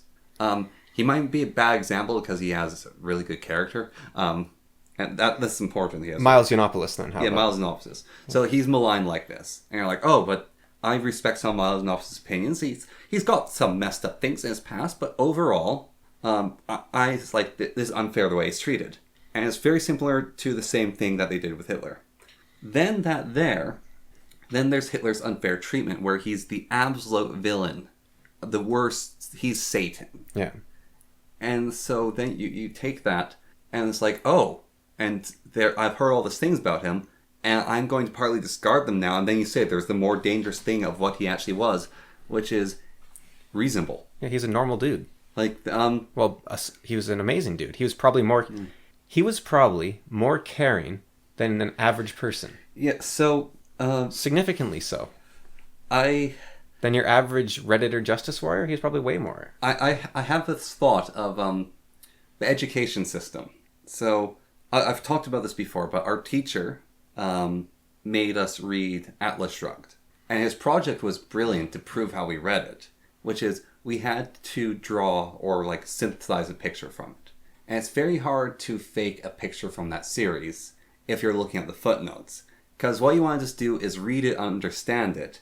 And he's one of those artists on the level where he can understand if your art reflects you understood the story or not. Yeah.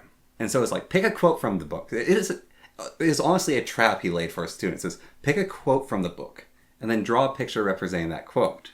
And so it's, people are like, oh, what's a famous quote from Atlas Shrugged? And so they get the quote. It's like, all right, man, I'll draw a picture of this. And then it's like, you had no idea what's going on here, did you? And like, as someone who read, when I looked at their art, they had no idea what was going on there. And so basically, in school, I actually, like, at a high school level, you should have to do that project that I did in university. Or, your other option, is to read Malazan Book of the Fallen, all the way into the conclusion of Bertold Bedic's story. Maybe the whole thing, but what I want to focus on is the conclusion of Bertold Bedic's story and the events that happen in that. That's your two options. So you know how you're given like a book project and you get to pick from a selection of books? Either it has to be all of Atlas Shrugged or Malazan to that point, and then you have to prove you understood it. And why I say that is because, like, fundamentally, you don't have to agree with it, but the reasonable men, like, someone can be reasonable and compassionate and evil beyond belief, or their actions can be evil beyond belief. Well, I think... And those books, like, understanding those books partly makes you realize that, and realize a lot about humanity and the functions of, not reality, but just the functions of. I don't know how to express it further. Yeah, no, I get you.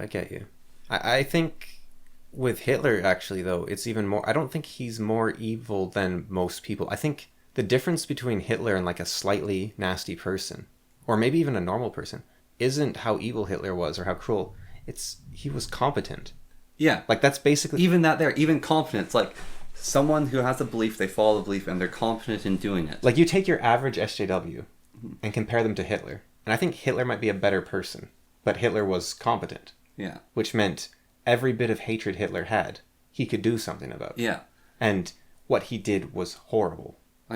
Okay, well, when I say average SJW, maybe that's not fair, because a lot of people in that sort of realm don't really think about it, right? Yeah. They're just, oh yeah, this is the right thing, and I'm doing the right thing. But the person that thinks about it and stays with it, that's the person who...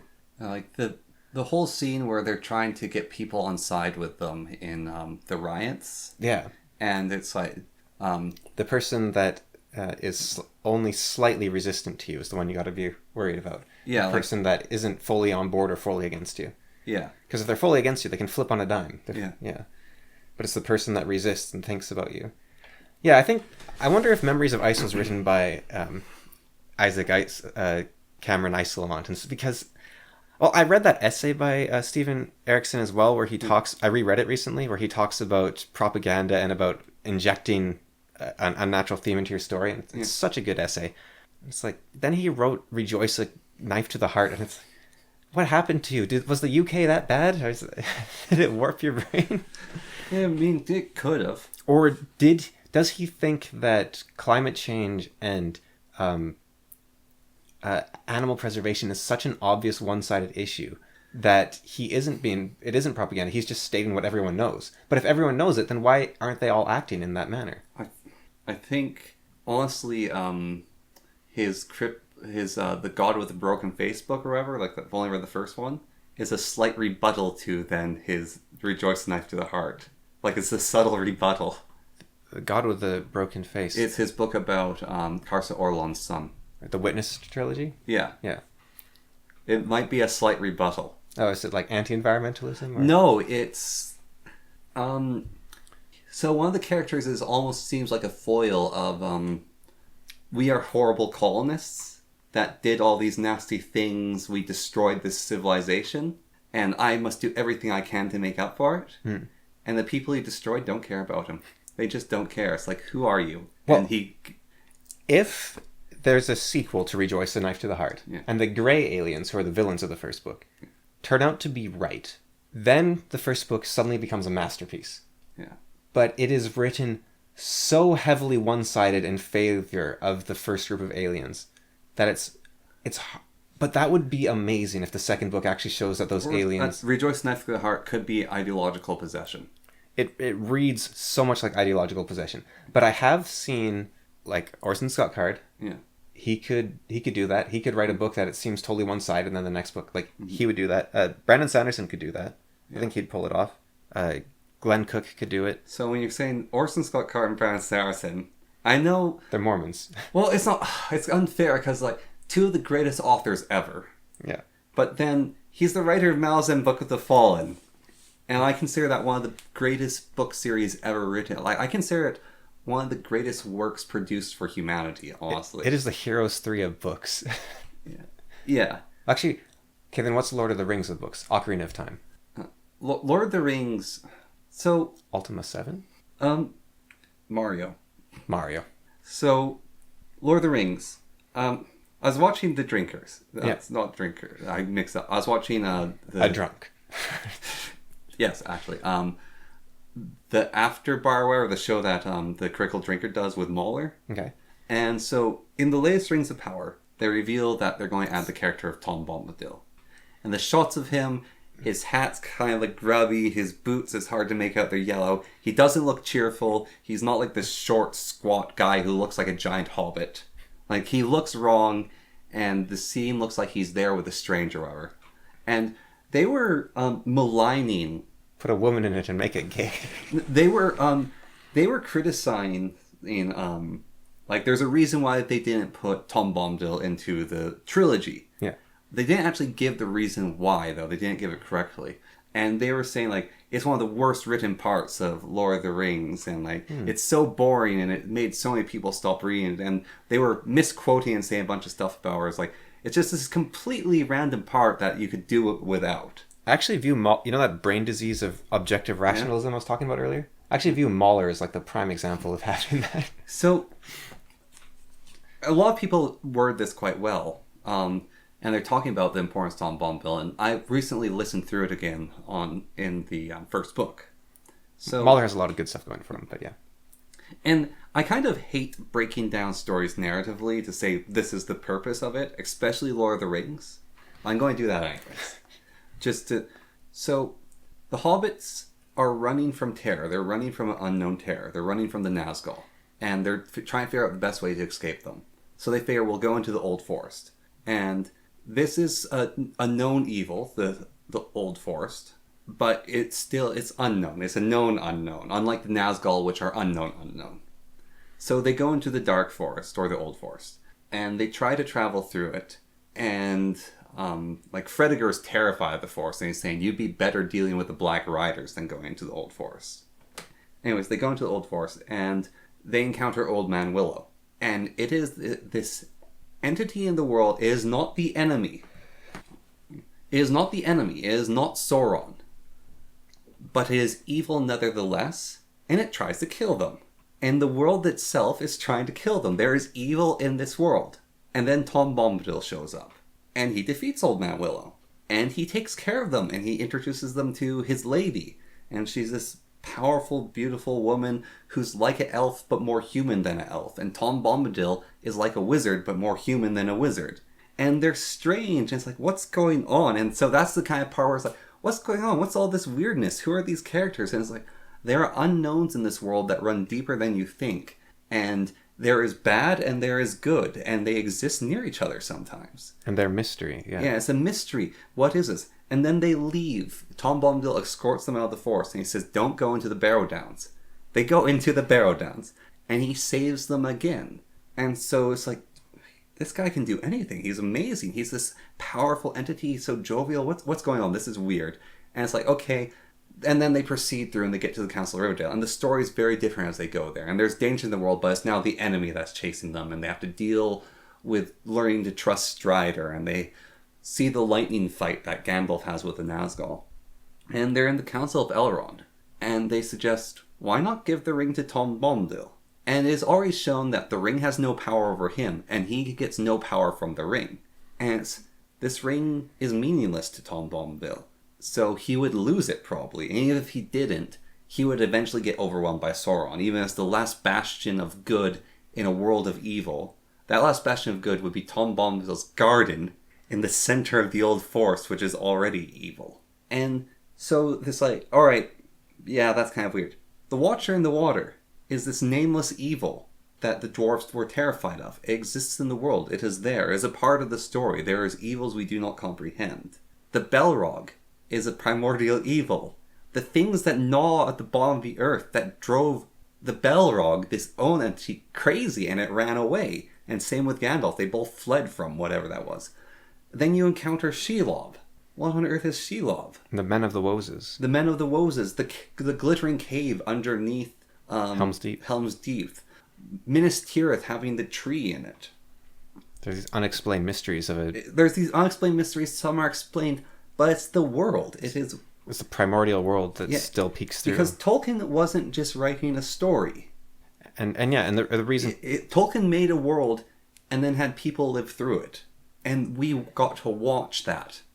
And Peter Jackson didn't get rid of it because it was bad. He got rid of it because he was trying to explain a bunch of new concepts in a genre of film that hadn't been done before. Yeah. On a huge scale. And he didn't want to suddenly throw away everything the audience understood by introducing a character that broke all the rules. He was trying to make the audience trust him. I think he said it was very hard to get people to be afraid of the ring. Yeah. And if the first person they meet is immune to the ring, yeah, suddenly you're like, well, that's just all thrown out the window. There's a scene I only got rereading for like this.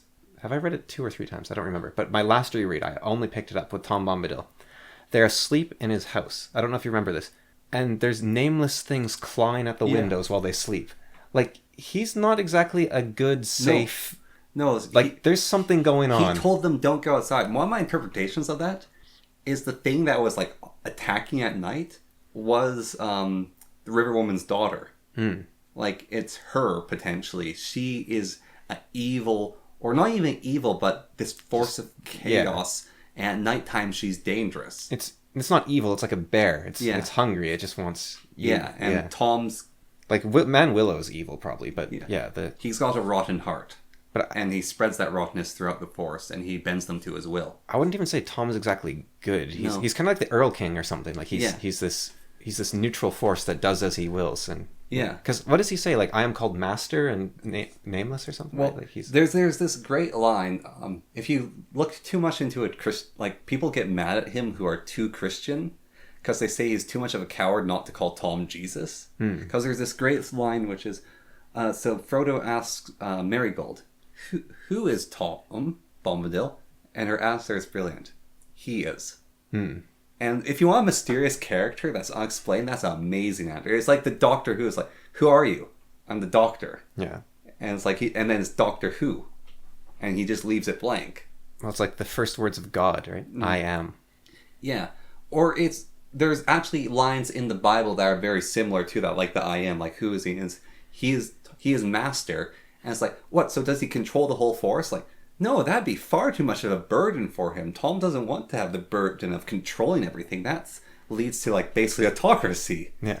But he's master. He is oldest, he is fatherless, he is Tom Bombadil, he is master. Yeah. It's not he is the master, or even he is the master, but master of what? Himself. At the most, that's what you could describe Tom as master of. He's master of himself, but no, he is master. And yeah, he's... And so some people are like, oh, is he a Nuvatar, or is he one of the lesser gods, and is... he's the Witch King, obviously. Well, you can have that as well, but it's... Yeah, so... I wonder if that website's still around, the old Lord of the Rings theories. Well, a lot of them are still around. That was what the internet used to be great at, right? It was like... The Balrog wore fluffy slippers. Yeah, and like Tom Bombadil's the Witch King. And it's all these little magical moments that were of all the things, though, scattered around online. For Rings of Power, let's take Tom Bombadil, and they put him into the Southron lands. They put him in the desert. How? Well, he goes there for some reason. I don't know, but that's where he apparently is. Like, also, if you're going to, like, start using this character, Do you know what's an interesting story that I think you're allowed to partly use? The story of the Witch King of Angmar. Yeah. Like, do that story. Like, you even have a great thing to take from, which is the Throne of Winter expansion, or whatever it's called. Wrath of the Witch King expansion from... The War of the Ring. Yeah, the War of the Ring. Like, use that story even. Because it's an excellent story. It's a fun story. And, like, you could totally use that. Or weave elements of it in. Because, like, sure, Sauron's interesting. But we got to see the really interesting parts of Sauron. Yeah, I want to see the Haradrim and the... Yeah, show the Haradrim. Show the Blue Wizards doing Blue Wizard things. And, like, show the Witch King corrupting the Númenórean. Like, the best of men fall to the Witch King. It's wild that when they made the Rings of Power, and they're like, okay, we're limited in what we can do. Yeah. Instead of choosing the blues, which they could have had free reign to do whatever they wanted with, and there's nothing that would contradict them. And they could have showed the Haradrim, they could have... You know, if the Haradrim, the Man of Farhadar, they could have shown the pirates. If all they cared about was diversity, well, then win-win. It's a bunch of Arabians and Africans, basically, right? Yeah. But if they don't care about diversity, it's still really cool, really interesting. Who are these guys? You could have shown the wars, like the war between the Mans of Pelagar versus the Haradrim. And how the Haradrim fell, because they weren't all evil. And it was said that the leader of the Haradrim in Lord of the Rings, when... it's Éomer, I think, sees him on the battlefield, and he's like, he's an equal to me. Like, he's a noble man. Yeah, like he's kind of my opposite on the battlefield. And instead they chose or that scene where Sam sees a dying Haradrim for the first time, and it's like, where is he from? What is his family like? What did he see in his life? And now it's like Sam gets traumatized. They could have done the Disney thing where they literally take that exact dead Haradrim and make his story up to that point. That would be kind of neat in and of itself. But I bet you're wondering how I got here. But instead, they take one of the most established characters that has her whole backstory written, and her nature is one of unchangingness. Like, she's the person that sits at home and never leaves. She has the ring of adamant. Yeah. Her whole thing is she sits at home and she never leaves. Yes. And you make her your main character. And then you add Tom, whose thing is he might not even be able to leave. Yeah. Or his power disappears if he leaves. Or he has no desire to, because Tom has no desire. Yeah. Like, that's how the ring doesn't affect him. He doesn't care. And then you sort of tell stories from the Silmarillion without telling stories from the Silmarillion. Yeah. And it's like, why not just take that free reign that you were given instead of butchering stories that you technically don't have the rights to use? Yeah, the blues would have been a slam dunk. Even if they did it poorly, people would be like, I want to see the blues. Yeah. People would have loved to see the blues. People would have loved to see the Witch King. Like, the Witch King before he was a Nazgul, even. Yeah. Because he was a sorcerer. And of the 9 men that fell, he did it on purpose. He became a Nazgul on purpose. And so that's a really cool character. Because this, like, 9 mortal men doomed to die. And you think about them as, like, these are guys who, like, oh, they had opportunity to power and they were tricked. Not the Witch King. He did it on purpose. He fully knew what he was doing. And he would have... And it wasn't the best of intentions. Like, I'm going to save my people with this. Like, he desired power among all else. And he saw taking a Ring of Man the way to do that. So he would have been alive at the time of the Rings of Power, right? Because Celebrimbor gives him... Yeah, gives him the ring. Yeah. So, like, the Witch King is a mortal man currently in the Ring of Power canon. So what did it... The person that she rescues from the ocean... That's Sauron. It's not Celebrimbor, it's Sauron? Yeah, that's Sauron. That's the gift killer. For another wig was forged. What's he doing in the middle of the ocean, just randomly? I don't know. Have you seen that joke? No? What's it? So the trailer, him as gift giver, they just put a blonde wig on him and elf ears. And so the main comment, like the top comment or one of the top comments on that is, but they were all deceived, for another wig was forged. I mean, he is a shapeshifter. I know, but they should have gotten a new actor. Like, I know he's a good actor, but if you want to have him be the gift giver, he can't just look like the human guy, but with a wig and elf ears. And it's like, Galadriel saw through his disguise right away. Oh, hey, look, there's this new gift giver guy. I mean, she also sees through the gift. She actually did see through the gift giver's disguise as well. That's why. It's like, is Celebrimbor, Elrond, and everyone else an idiot? Was Elrond born around that time, or was he? Yes. Yeah, he was alive at the time. Yes, he was born after the War of Wrath. Was Glorfindel still dead? No, he could be back alive again. Yeah. Or had he died yet? Or That's another character that people don't talk about they had to get rid of. They had to get rid of Glorfindel. Because, so, you have, like, you have Frodo riding along, and he's being poisoned by the knife. And then Glorfindel waltzes up. And you have this golden god of an elf. And then it's like, alright, we're going to go on this dangerous journey to Mount Doom. So, we're going to take Glorfindel with us, right? Yeah. It's like the one dude that can maybe beat Sauron in Mortal Kombat. Well, he could definitely fight off the 9 by himself. Yeah. But, well, not... I think they said not at the base of Mount Doom. The 9 would be stronger, but yeah. Yeah. But it's like, if you have Glorfindel waltzing around, it's like having Gandalf the White waltz around with you. Yeah. It's probably even worse. It's like, here's a beacon, come get me. Yeah. Yeah, it's like, he's right there, come get him. They'll send your whole army. Like, even if no one person can beat him, you just send everyone. Yeah, you send all of the orcs. You declare open war and you attack Glorfindel. Yeah. And I wonder if... No, that's like, even... I know they don't have rights to the Silmarillion, and so they can't do it. But it's like, the War of Wrath.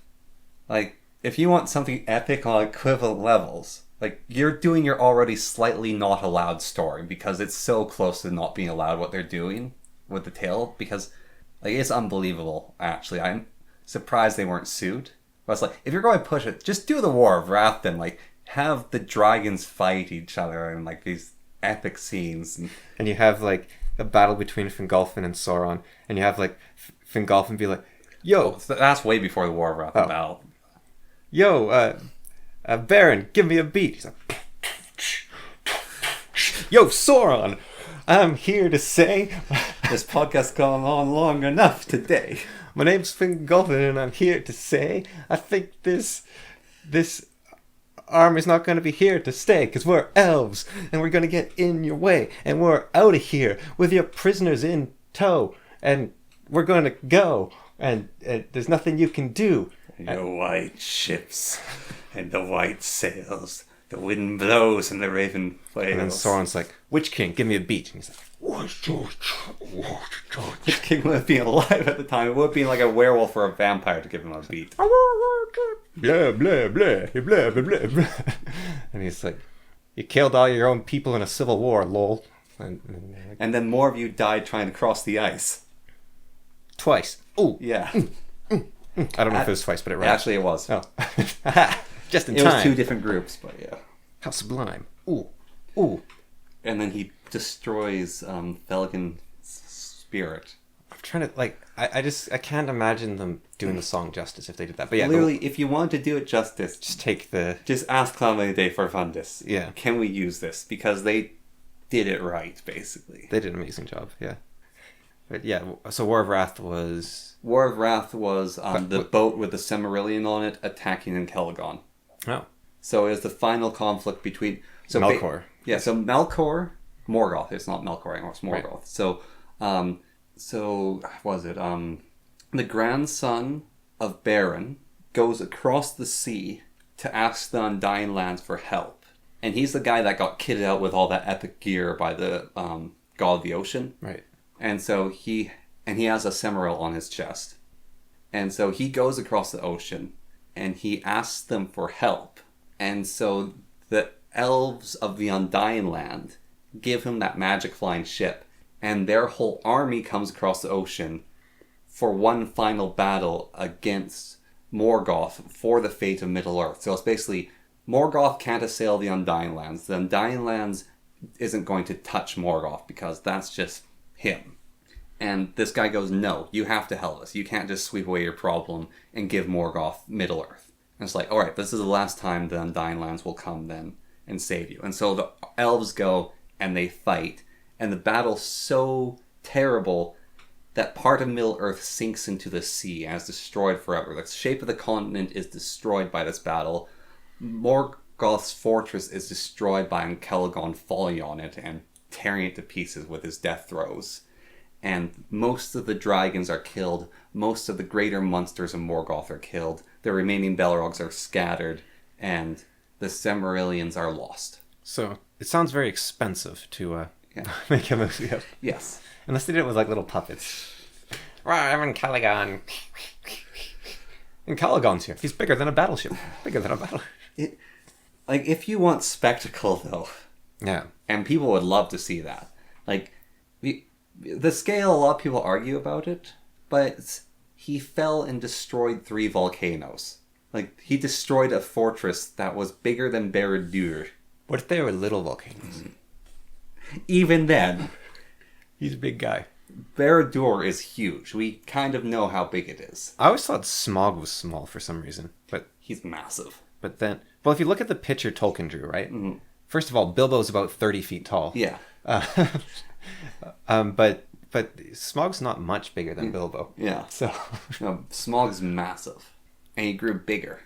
And then El Celegon's just huge. And there's so many cool stories from Silmarillion, but you don't have access to Silmarillion. You have access to the footnotes. And there's so many cool stories from the footnotes. they could have made a movie about Gimli's people going into Helm's Deep and polishing everything up. Or exploring the caves. Yeah. Or that really unnecessarily sad footnote about how Gimli gets Legolas to come see the caves with him, but Legolas's heart isn't really in it because he heard a seagull when he was at Minas Tirith, and he doesn't care about anything anymore except the sea. And then you could have this very funny scene.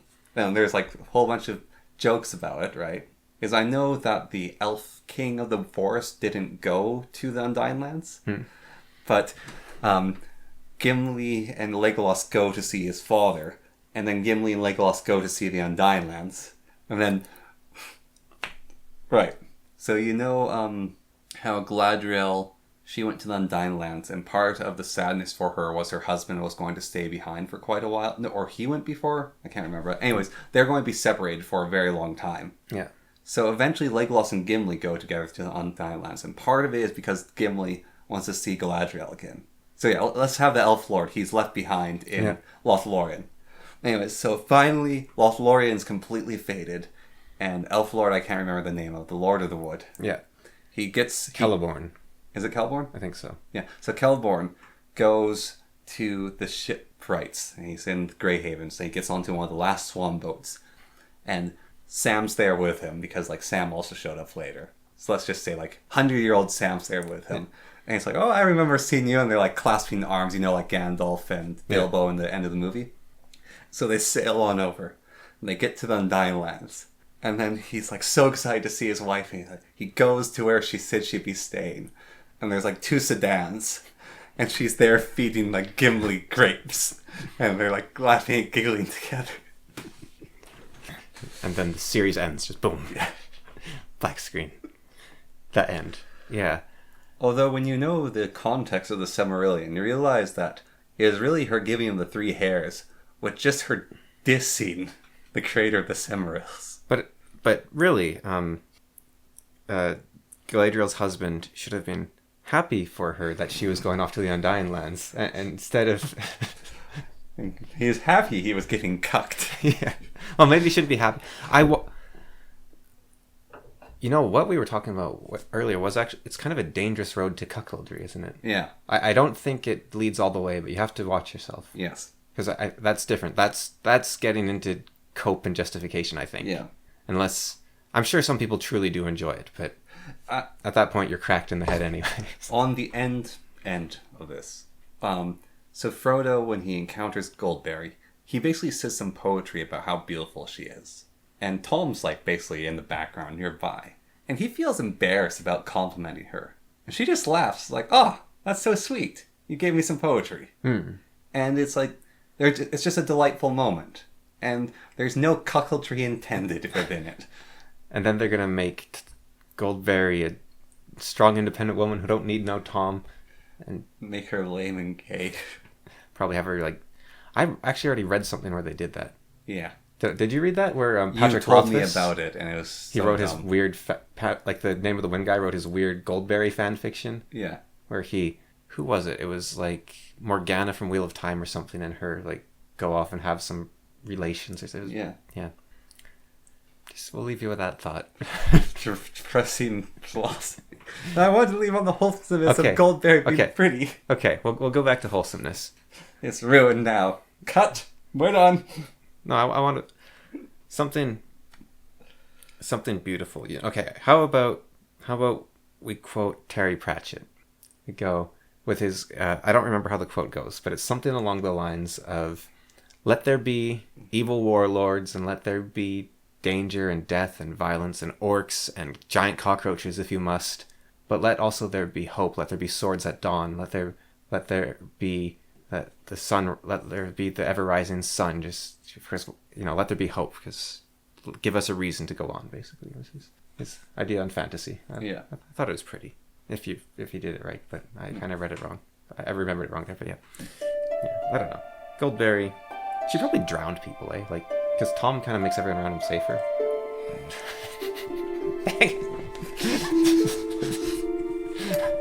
As you would say, chow.